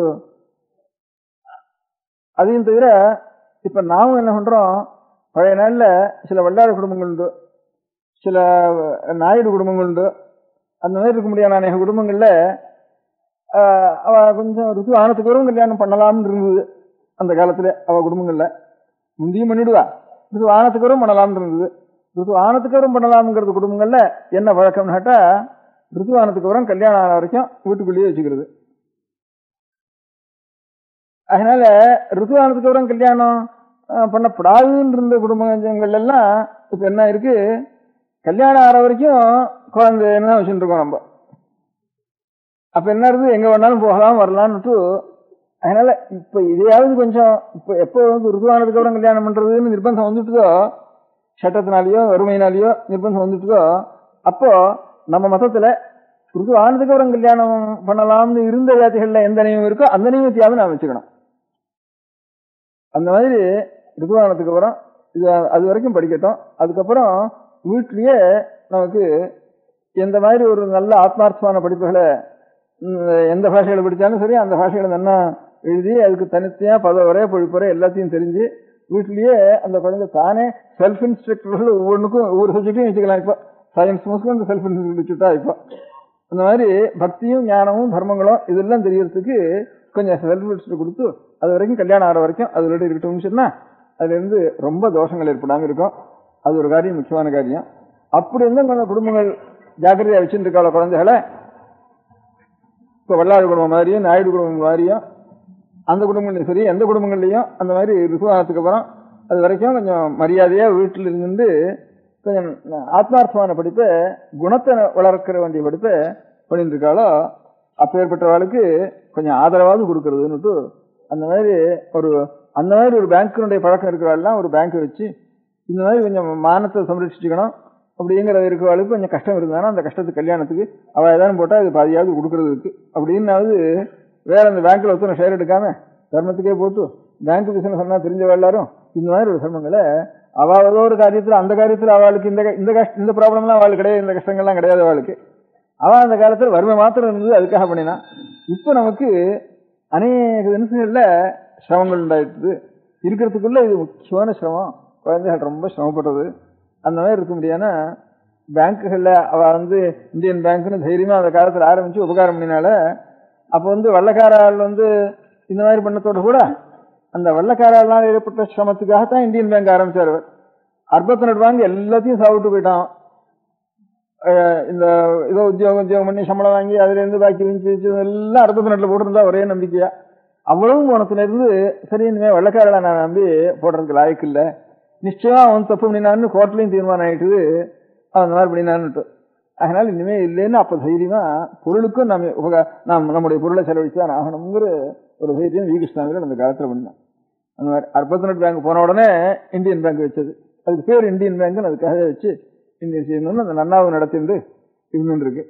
அது பொருளுக்கு அவர் பொருள் அர்ப்பணம் பண்றது, பொருளுக்கு பொருள் அர்ப்பணம் பண்ணினாருங்கிற ஒரு உதாரணத்துக்கு கிடைச்சது. அதனால அதுல நாம் அந்த செய்ததுனால நாம் செய்ய வேண்டிய கடமை எல்லாரையும் புகழ நன்றி இருக்க வேண்டியது, அவளை பத்தி வாயார சுதிக்க வேண்டியதுங்கிற ஒண்ணு நியாயம். நாம் செய்ய வேண்டியது இந்த பேங்க் பிசினஸ் இப்ப 1000 பேருக்கு ரொம்ப நல்லா தெரியும். தெரிஞ்ச எல்லாரும் இந்த ஒரு தர்மங்களை செஞ்சு குழந்தைகளுக்கு உபகாரமாக ஒரு காரியங்களை. அதனால எந்த ஜாத்தியில இருந்தாலும் இந்த ஏழைகளா இருந்து கஷ்டப்பட்டு இருந்து கொஞ்சம் மானத்துக்கு அஞ்சு இருக்கிற குழந்தைகளுக்கெல்லாம் நாம் ஒரு உபகாரமாவது அவ கல்யாணத்துக்கு ஒரு பாதியாவது நம்ம கொடுப்போம், கால்வாசியாவது கொடுப்போம் அப்படிங்கிறது எல்லாருக்கும் ஒரு தைரியம் ஒண்ணு இருக்குதுன்னா அவளுக்காவது அதை நல்லா தெரிஞ்சுட்டு அவ அந்த மானத்துக்கு அஞ்சு ரட்சிச்சுட்டு இருக்கா குழந்தைகளை அப்படிங்கிறது தெரிஞ்சுதானே அவ எந்த ஜாதியா இருந்தாலும் அவளுக்கு நாம் செய்யறதுங்கிற ஒரு முறையில ஒரு பேங்க் பிசினஸ் தெரிஞ்சவெல்லாம் ஒரு காரியம் செய்யலாம்னு அதுவும் ஒரு அபிப்பிராயம் சொல்லணும். வெறும் உபன்யாசம் ஞாபகமாவது கொடுத்தணும் இல்லையோ, அந்த மாதிரி ஒரு தைரியமா இருக்கிறவ பாக்கி பேரெல்லாம் பணத்தினால உபகாரம் பண்ணலாம், அந்த பிசினஸ் தெரிஞ்சவ ஆத்மார்த்தமா செய்யலாம். ஏன்னா எந்த தொழில் யாருக்கு தெரியுமோ அவ எல்லாரும் இதான் ஒரு காரியத்தினால அந்த தொழிலை நல்லா உபயோகப்படுத்தணும். இந்த ப்ரொஃபசர்ஸ் எல்லாம் இருந்தா ஹிந்து காலேஜ்னு இதுல திருநெல்வேலியில் ஆரம்பிச்சா அநேகமா ப்ரொஃபசர்ஸ் எல்லாம் அந்த காலத்துல சம்பளம் இல்லாமையும் சொற்ப சம்பளத்துக்கும் அநேகம் பேர் உழைச்சி அதை விருத்தி கொண்டு வந்தா அதிகமா பணம் வேண்டான்னுட்டு உழைச்சா. அதே மாதிரி கிறிஸ்துவல்லையும் அவாமத்து பண்றதுக்கு இப்போ ஜெசூட் மிஷன் இருக்கு. அவ எல்லாரும் நிறைய சம்பளம் போட்டுக்கிறா, 1000 ரூபாய் 500 ரூபான்னு 70-80 எடுத்துட்டு கிராண்டுக்காக நிறைய சம்பளம் போட்டுக்கிறா. இழுத்துக்கிறது குறைச்சதான் எடுத்துக்கிறா, அதுல தியாகம் தான். ஆனாலும் பணம் நிறைய வேணும் போட்டு அதுல கொஞ்சம் போய் ரெண்டும் கலந்து செஞ்சுக்கிறா. ஹிந்து காலத்துல அப்படி இல்லை, ஆத்மார்த்தமாவே சுந்தரராமையர் இருந்தார் காலத்துல அவ பிரின்சிபலா இருந்துட்டு அதுல இருந்து ரொம்ப பேர் இதுல 10 பேர் நமக்கு ஏதோ ஆகாரத்துக்கு மாத்திரம் எடுத்துக்குவோம், பாக்கெல்லாம் ஆத்மார்த்தமா செய்வோம் அப்படின்னு ஆனரியா செய்ய வேண்டியா. ஒவ்வொரு காரியத்திலையும் ரிட்டையர் ஆனவா ஆனரியா நிறைய காரியங்கள் செய்யலாம் தேசத்துல. அவ்வளவும் சேர்த்துண்டா சக்தி உள்ளவா அநேகம் பேர் இருக்கா. இப்ப அநேக பிளானிங் இருக்கிறதுனால ரிட்டையர் ஆனவ எல்லாரையும் ரிட்டையர் ஆன ஸ்திதியிலும் இல்ல, திரும்பி கூப்பிட்டுருவோம் எல்லாரையும். ஒரு 10-15 வருஷத்துக்கு அப்படி இல்ல, ரிட்டையர் ஆனவா ஆத்துல உட்காந்து இருந்தது. அதனால இப்ப எல்லாரையும் கூப்பிட்டா அதுவும் நல்லதுதான், இருக்கட்டும் போட்டு சக்தி உள்ளவா எல்லாரும். அதனால ரிட்டையர் ஆனவளுக்கு வேலை செய்யற சக்தி இருக்குங்கிறதுக்கு உதாரணம் சொன்னேன்னா அதுக்கான அவ கூப்பிடுறதுனால. அதனால அந்த மாதிரி இருக்கிறவ எல்லாரும் கொஞ்சம் அதுக்கும் போகாம ஆத்துல இருந்துருவோம் அப்படின்னு வேண்டான்னு இருக்கிறவங்களும் சரி, கூப்பிட வராலும் சரி, அந்த மாதிரி இருக்கிற சகல ஜனங்களும் இல்ல பேங்க்ல இன்னொரு வேலையில் இருந்திருந்தாலும் சரி, இன்னொரு காரியமும் எந்தெந்த பழக்கம் உண்டோ ப்ரொஃபசர்ஸ் எல்லாம் ஹிந்து காலேஜ் ஆரம்பிச்ச மாதிரி இப்ப இந்த பேங்க் பிசினஸ் தெரிஞ்சவா பாக்கி ரொம்ப பண சௌகரியம் உள்ளவா எல்லாரும் அதுல போட்டு அதிக லாபம் நோக்க வேண்டாம், லாபத்தை பொதுஜனங்களுக்கு நாம் செய்வோம் அப்படின்னு பொது லாபமா சில காரியங்களை ஒரு பேங்காவது செய்யலாம்னு இந்த ஞாபகம் வரப்போ சொல்லணும்னு தோணித்து எனக்கு. அதனால இந்த 3 காரியத்துல அநேக சென்னையில் தர்மமிகு சென்னையில் சொன்னத்துல நான் இவ்வளவு பேரும் சேர்ந்தாலும் ஒரு ஊர்ல இவ்வளவு பேரும் சேர்க்க முடியாதுன்னு தோணுது அதுல இருந்து. அதனால இவ்வளவு பேரும் இனத்தோட செஞ்சது ஸ்ரீகிருஷ்ணன் செஞ்சிருக்காருன்னுட்டு বহু சூக்ஷ்மம், ஏழையா இருந்தாலும் சூக்ஷ்மா பண்ணது சில பேர். ஏதோ அவளுக்கு எது தர்மம்னு தோன்றதோ அத்தனை தர்மத்துக்கும் நிறைய பண்ணினவா அநேக குடும்பங்கள். ஏதோ ஒரு குறிப்பிட்ட ஒரு தர்மத்துக்கு மாத்திரம் செஞ்சவா சில பேர். இவர் நிறைய சம்பாதிச்சதை கொண்டு குழந்தைகளுக்கும் ஒன்றும் குறவில்லாம அதுக்கும் கொடுத்துட்டு குடும்பத்தை சில பேர் ஏமாத்திட்டு கோவிச்சுட்டு தர்மம் ஒண்ணுதான் அநேகம் பேர். அப்படியும் இல்லாமல் குழந்தைகளுக்கும் ரட்சிச்சுண்டு அந்த குடும்பம் அப்படி இருக்கணும்னு அதுவும் வச்சுண்டு அப்ப தர்மம் பண்ணின குடும்பம் தான் அது க்ஷேமமா இருக்கு. பாக்கி தர்மம் பண்ணாம இன்னும் நிறைய சம்பாதிச்சுவா பெரிய மனுஷால நிறைய இருக்கு. இப்ப அவளுடைய குடும்பங்கள்லாம் அதே மாதிரி இருக்குன்னா காணோம், மெட்ராஸ்ல காணோம். அதுல இருந்து இதாவா இருந்தா அப்புறம் அது இவா வாங்கிட்டா அது மனையெல்லாம் பிரிச்சு இடம் ஒன்னா பிளாட்டா பண்ணியாச்சு அப்படிங்கிற மாதிரி ஆயிட்டு பாக்கி இருக்க முடியாத தர்மங்கள்லாம் இதுல இருந்து பாக்கி பண்ணவா எல்லாரும். வாஸ்தவத்துல நிறைய குடும்பத்துக்காரும் தர்மத்துக்கு யாரு கொடுத்தாலோ அவ குடும்பம் தான் லோகத்துல க்ஷேமமா இருக்குங்கிறதுக்கு ஒரு உதாரணமா இருக்கு. அதனால இது நமக்கு இதான் இப்ப முக்கியமா இருந்தது. பேங்க்குங்கிறது அநேகம் பேருக்கு உபகாரமா இருக்கிற காரியமா இருக்கு. இப்ப இன்னும் நடந்துட்டு இருக்குது. அதனால இந்த பேங்க்கு என்ன வந்ததுனால ஆறாருக்கு நல்லா பேங்க் பிசினஸ் பண்றதோ அவ எல்லாரும் ஆத்மார்த்தமா ஒரு காரியம் செஞ்சு லோகத்துக்கு அதுல இருக்கிறதுக்குள்ள நல்ல காரியம். இப்ப குழந்தைகளுக்கு செய்ய வேண்டிய காரியம் பொன் குழந்தைகளுக்கு அவசியமா செய்ய வேண்டிய காரியத்தை செய்யணும்னு தோணித்து அதை ஒரு நாளைக்கு சொல்லணுங்கிற ஞாபகம் இருக்கு. அதனால உடல் பொருளாவி மூணையும் நாம் அர்ப்பணம் பண்ணணுங்கிறது பொது நியாயம். உடல் பொருளாவியினுடைய வளர்ச்சிக்கும் நாம் அர்ப்பணம் பண்ணணும்னுட்டு உடல் பொருளாவிக்கு உடல் பொருளாவி மூணையும் அர்ப்பணம் பண்ணின அப்படிங்கிற ஒரு உதாரணம் ஒரு மனுஷனை பார்த்தோம் இந்த ஊர்ல. அதனால இந்த ஊர்ல இருக்கிற எல்லாரும் இந்த உதாரணங்கள்னால ஏதாவது நமக்கு தெரிஞ்ச ஒரு எல்லாருக்கும் கொஞ்சம் ஏதோ ஒரு புத்தி, ஏதாவது ஒரு தொழில், ஒரு பழக்கம், ஒரு சப்ஜெக்ட்லயாவது ஒரு ஞானம் இருக்கிறதாதான் அநேகமா 3/4 பேர் இருப்பா பட்டணத்துல. பாக்கி கிராமாந்தரங்கள்னா அநேகமா சூதாடுறது, எத்தனை போட்டுக்கிறது இதான் அதிகமா தெரியும் அங்க இருக்கிறவர்களுக்கு. அங்க அதே பழக்கமா போயிட்டு படிச்சிருந்தா கூட மறந்து விடுவாங்க. இங்க மறக்கிறதுக்கு முடியாது, ஏதாவது ஒரு தொழில் பண்ணி ஆகணும். இங்க இல்லாம வேலை இல்லை. இங்க இந்த ஊர்ல காலமே 9 மணிக்கு சாப்பிடறதுக்கு ஆரம்பிச்சுட்டா ராத்திரி 10 மணி வரைக்கும் ஏதாவது ஒரு அந்த படிச்சது மறந்து போகாம ஒரு நினைவு இருக்கு. ஒன்னும் படிக்காதவாங்க, படிச்சா இருந்தாலும் மறந்து போயிட்டு அந்த மாதிரி ஊனா காலத்தை செலவழிக்கிறதான் பாக்கி சில்லற ஊர்கள்லாம் இருப்பா. இந்த ஊர்ல அநேகமா ஒவ்வொருத்தருக்கும் ஒவ்வொரு பழக்கம், நல்ல ஞானம் இருக்கு. அந்த ஞானத்தை முழுக்க உபயோகப்படுத்தி ஒரு உதாரணமா சொன்னேன் பேங்க்னுட்டோம். அந்த மாதிரி ஒவ்வொருத்தரும் நமக்கு எந்த ஞானம் இருக்கோ அந்த ஞானத்தை 10 பேர் சேர்ந்துட்டு எப்படி இன்னும் அது இல்லாதவளுக்கு எப்படி உபகாரம் பண்ண முடியும், என்னென்ன உபகாரம் பண்ண முடியும்னு அவளவா யோசிச்சு, நான் ஒரு உதாரணமா சொன்னேன் செய்யற பேங்க்குன்னு அவளவா யோசிச்சு அப்படி இப்படியே 10 பேர் கலந்து ஜனங்களுக்கு என்னென்ன மாதிரி உபகாரம், என்னென்ன கஷ்டங்கள் இருக்கு, அதை எப்படி நாம் உபகாரம் பண்ண முடியும் அப்படிங்கிறத ஆலோசிச்சு அப்படியே செய்யணுங்கிற ஒரு ஞாபகம் எனக்கு. அப்பதான் தர்மமிகு சென்னையில் கண்டகோத்தத்தில் அப்படி சொன்னாரு எல்லாமே இருக்காங்க. அது நமக்கு ஈஸ்வர அனுகிரகம் கிடைச்சு நாம் பிறந்தது வீணாகாமல் ஒரு உபகாரமாயும் இருக்குங்கிற ஒரு அபிப்பிராயம். நேற்றுக்கு வந்தாலும் வேதாந்தத்தை தான் சொல்லிட்டேன். இப்ப நான் பொருளான உபநியாசமா சொல்லணும்னு ஒரு ஆசை தோணித்து எனக்கு. அர்த்தத்தை பற்றி இந்த மாதிரி நமக்கெல்லாம் தர்மம் இன்னும் வளர வளர ஓங்கி பட்டணத்தில் நடந்ததில் லோகம் முழுக்க இந்த உதாரணமாக லோகம் முழுக்க க்ஷேமமா இருக்க வேண்டும். நம பார்வதி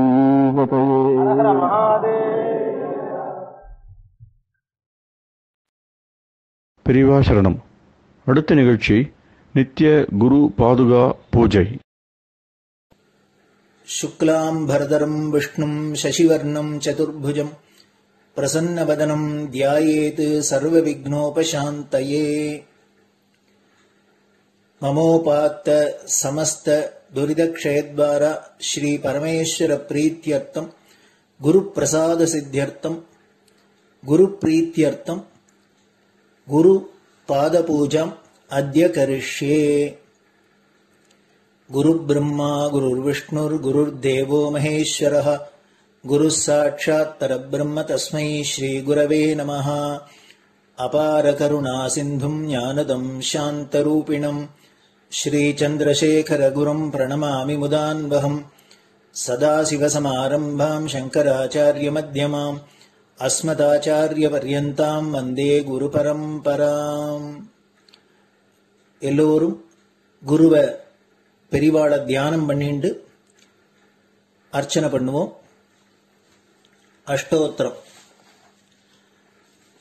பெரியவா அஷ்டோத்திரம் பல அஷ்டோத்திரங்கள் இருக்கு. அதுல எளிமையா சுலபமா எது இருக்கோ அதை நான் இப்ப சொல்றேன். எல்லோரும் இதை கேட்டுண்டே திருப்பி சொல்ல முடிஞ்சுபா சொல்லி சொல்லி பெரிவாளுக்கு பாதத்துல ஒவ்வொரு புஷ்பத்தை அர்ச்சனை பண்ணலாம். ओम श्री कांची कामकोटि पीठाधीश्वराय नमः. श्रीमच्चंद्रशेखरेन्द्र सरस्वती गुरुभ्यो नमः. सन्यासाश्रम शिखराय नमः. काषाय दंडधारिणे नमः. सर्वपीठापहारिणे नमः. स्वामिनाथ गुरवे नमः. करुणासागराय नमः. जगदाकर्षण शक्तिमते नमः. सर्वचराचर हृदयस्थाय नमः. ओम भक्त परिपालक श्रेष्ठाय नमः. धर्मपरिपालकाय नमः। श्रीजयेन्द्रसरस्वत्याचार्याय नमः। श्रीविजयेन्द्रसरस्वतीपूजिताय नमः। शिवशक्तिस्वरूपाय नमः। भक्ताभीष्टप्रदायकाय नमः। ब्रह्मण्यपोषकाय नमः। ब्रह्मविष्णुशिवैक्यस्वरूपाय नमः। काञ्चीक्षेत्रवासाय नमः।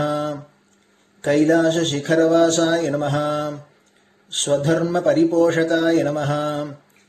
चातुर्वर्णसंरक्षकाय नमः। लोकरक्षणसङ्कल्पाय नमः। ॐ ब्रह्मनिष्ठापराय नमः। सर्वपापहराय नमः। धर्मरक्षकसन्तुष्टाय नमः। भक्तार्पितधनस्वीकर्त्रे नमः। सर्वोपनिषत्सारज्ञाय नमः। सर्वशास्त्रगम्याय नमः। सर्वलोकपितामहाय नमः। भक्ताभीष्टप्रदायकाय नमः। ब्रह्मण्यपोषकाय नमः। नानाविधपुष्पार्चितपताय नमः। रुद्राक्षक्रीडधारिणे नमः। भस्मोद्धूलितविग्रहाय नमः। सर्वज्ञाय नमः। सर्वचराचरव्यापकाय नमः। अनेकशिष्यपरिपालकाय नमः। मनश्चाञ्चल्यनिवर्तकाय नमः। अभयहस्ताय नमः। भयापहाय नमः। यज्ञपुरुषाय नमः। यज्ञानुष्ठानरुचिप्रदाय नमः। यज्ञसम्पन्नाय नमः। यज्ञसहायकाय नमः। यज्ञफलदाय नमः। यज्ञप्रियाय नमः। उपमानरहिताय नमः। स्फटिकतुलसीरुद्राक्षहारधारिणे नमः। चातुर्वर्णसमदृष्टये नमः। ऋग्यजुस्साम अथर्वणादिचतुर्वेदसंरक्षकाय नमः। दक्षिणामूर्तिस्वरूपाय नमः। जाग्रत्स्वप्नसुषुप्ति अवस्थातीताय नमः। कोटिसूर्यतुल्यतेजोमे शरीराय नमः। साधुसङ्गसंरक्षकाय नमः। अश्वगजगोपूजानिर्वर्तकाय नमः। गुरुपादुकपूजातुरन्तराय नमः। कनकाभिषिक्ताय नमः। स्वर्णबिल्वदलपूजिताय नमः। सर्वजीवमोक्षदाय नमः। मूकवाक्ताननिपुणाय नमः। नेत्रदीक्षादानाय नमः। द्वादशलिङ्गस्थापकाय नमः। गानरसप्रियाय नमः। ब्रह्मज्ञानोपदेशकाय नमः। सकलकलासिद्धिताय नमः। चातुर्वर्ण्यपूजिताय नमः। अनेकभाषासम्भाषणकोविताय नमः। अष्टसिद्धिप्रदायकाय नमः। ॐ श्रीशारदामठसुस्थिताय नमः। नित्यान्नदानसुप्रीताय नमः। प्रार्थनामात्रसुलभाय नमः। पादयात्राप्रियाय नमः। नानाविधमतपण्डिताय नमः। श्रुतिस्मृतिपुराणज्ञाय नमः। देवयक्षकिन्नरकिंपुरुषपूज्याय नमः। श्रवणानन्दकरकीर्तये नमः। दर्शनानन्दाय नमः। अद्वैतानन्दभरिताय नमः। अव्याचकरुणामूर्तये नमः। शैव वैष्णवादिमान्याय नमः। श्रीशङ्कराचार्याय नमः। दण्डकमण्डलोहस्ताय नमः। वीणामृदङ्गसकलवाद्यनाथस्वरूपाय नमः। रामकथारसिकाय नमः। वेदवेदाङ्ग आगमादिसकलकलासतस्प्रवर्तकाय नमः। हृदयगुहाशयाय नमः। शतरुद्रीयवर्णितस्वरूपाय नमः। केदारेश्वरनाथाय नमः। अविद्यानाशकाय नमः। निष्कामकर्मोपदेशकाय नमः। लघुभक्तिमार्गोपदेशकाय नमः। लिङ्गस्वरूपाय नमः। सालग्रामसूक्ष्मस्वरूपाय नमः। कालड्यां शङ्करकीर्तिस्तम्भनिर्माणकर्त्रे नमः। जितेन्द्रियाय नमः। शरणागतवत्सलाय नमः।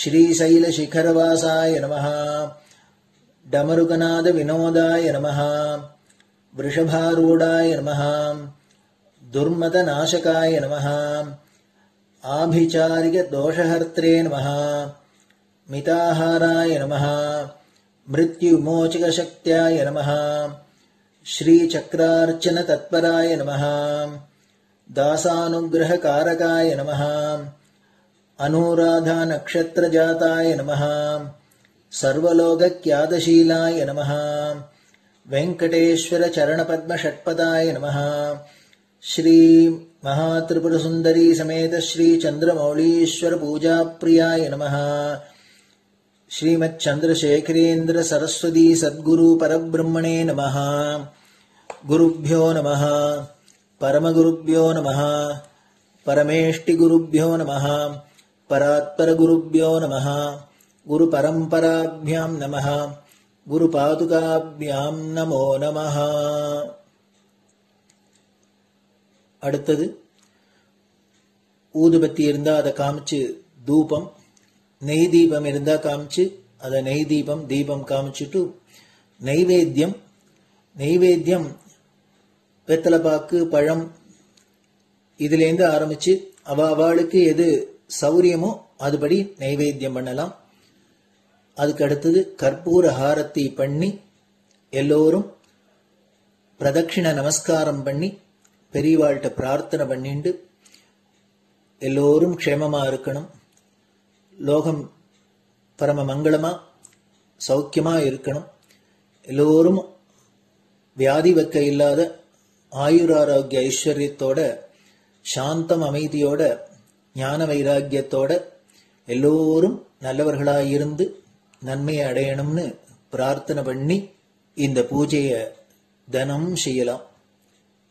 குரு பிரம்மா குருர் விஷ்ணுர் குருர் தேவோ மகேஸ்வரः குரு சாட்சாத் பரபிரம்ம தஸ்மை ஸ்ரீ குரவே நமः. அபார கருணா சிந்தும் ஞானதம் சாந்தரூபிணம் ஸ்ரீ சந்திரசேகர குரும் பிரணமாமி முதான்வகம். சதாசிவசமாரம்பாம் சங்கராச்சாரிய மத்யமாம் அஸ்மதாச்சாரிய பர்யந்தாம் வந்தே குரு பரம்பராம். குரு பாத பூஜை நிறைவடைஞ்சது. பெரியவா சரணம். திருச்சிற்றம்பலம். நிலை பெறுமாறு எண்ணுதியேல் நெஞ்சே நீவா நித்தலும் எம்பிரானுடைய கோயில் புக்கு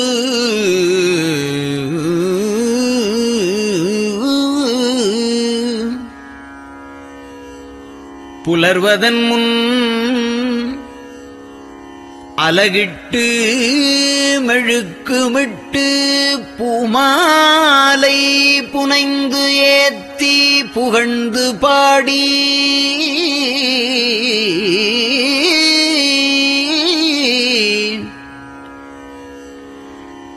தலையாரக் கும்பிட்டு கூத்தும் ஆடி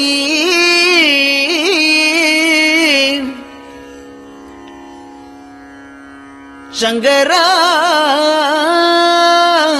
ஜய போற்றி போற்றி என்றும்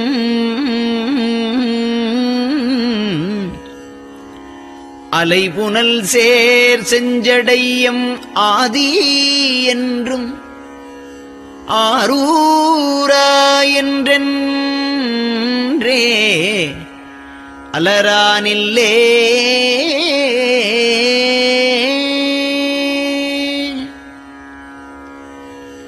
தந்தது உந்தன்னை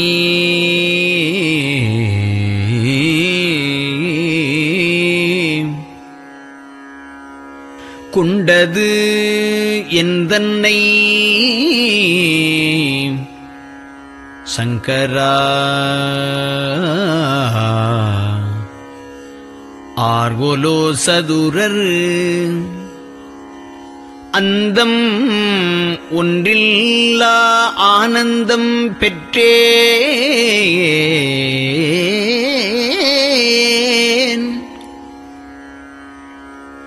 யாது நீ பெற்றது ஒன்று என்பால்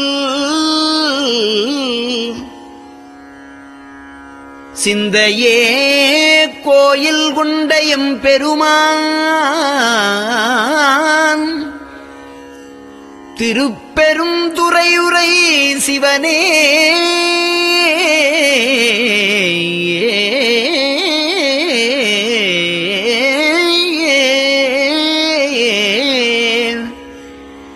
எந்த ஈசா உடல் இடம் கொண்டாய் யான் இதற்கு இலன் ஓர் கைமாறே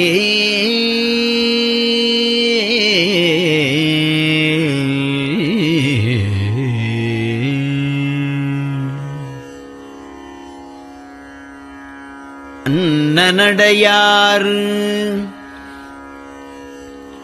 அமுத மொழியார் அவர்கள் பயில் தில்லை தென்னன் தமிழும் இசையும் கலந்த சிற்றம்பலம் தன்னுள்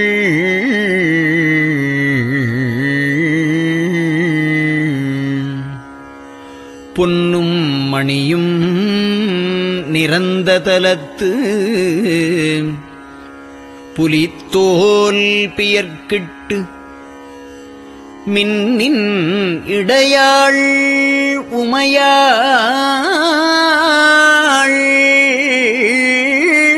காண விகிர்தன் ஆடுமே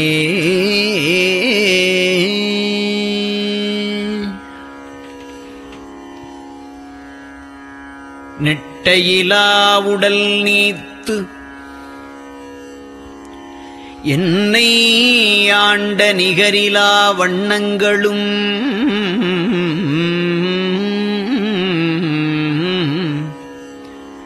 சிட்டன் சிவனடியாரை சீராட்டும் திறங்களுமே சிந்தித்து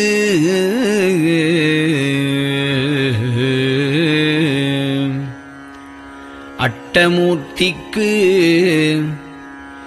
என் அகம் நெகவூரும் அமிழ்தனுக்கு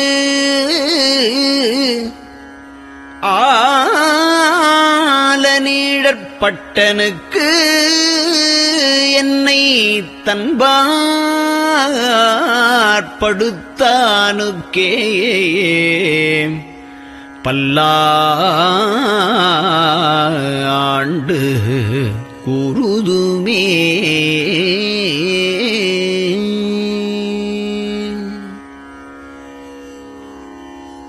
நெஞ்சம் ஈசனைக் காண்பதே விரும்பி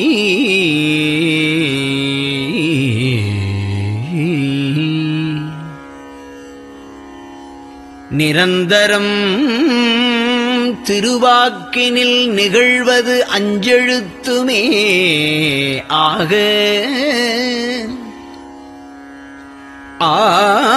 ஆளுடைய அம்மை செம்மலர் கைகுவித்து அருளி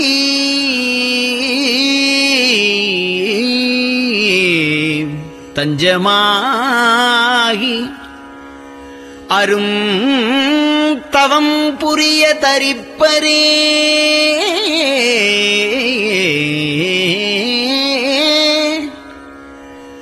அவள் தனிப்பெரும் கணவர்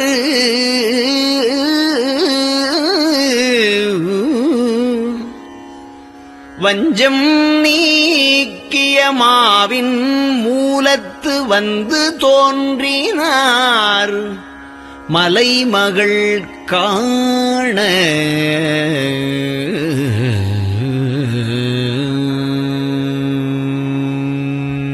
திருச்சிற்றம்பலம்.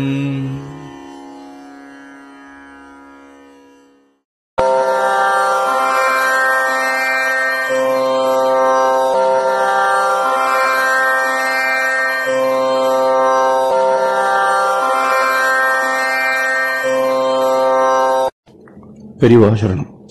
பெரியவா வானொலியின் காலை நிகழ்ச்சிகள் இத்துடன் நிறைவடைகின்றன. எமது அடுத்த ஒளிபரப்பு இன்று மாலை இந்திய நேரப்படி 6 மணிக்கு துவங்கும். பெரியவா சரணம்.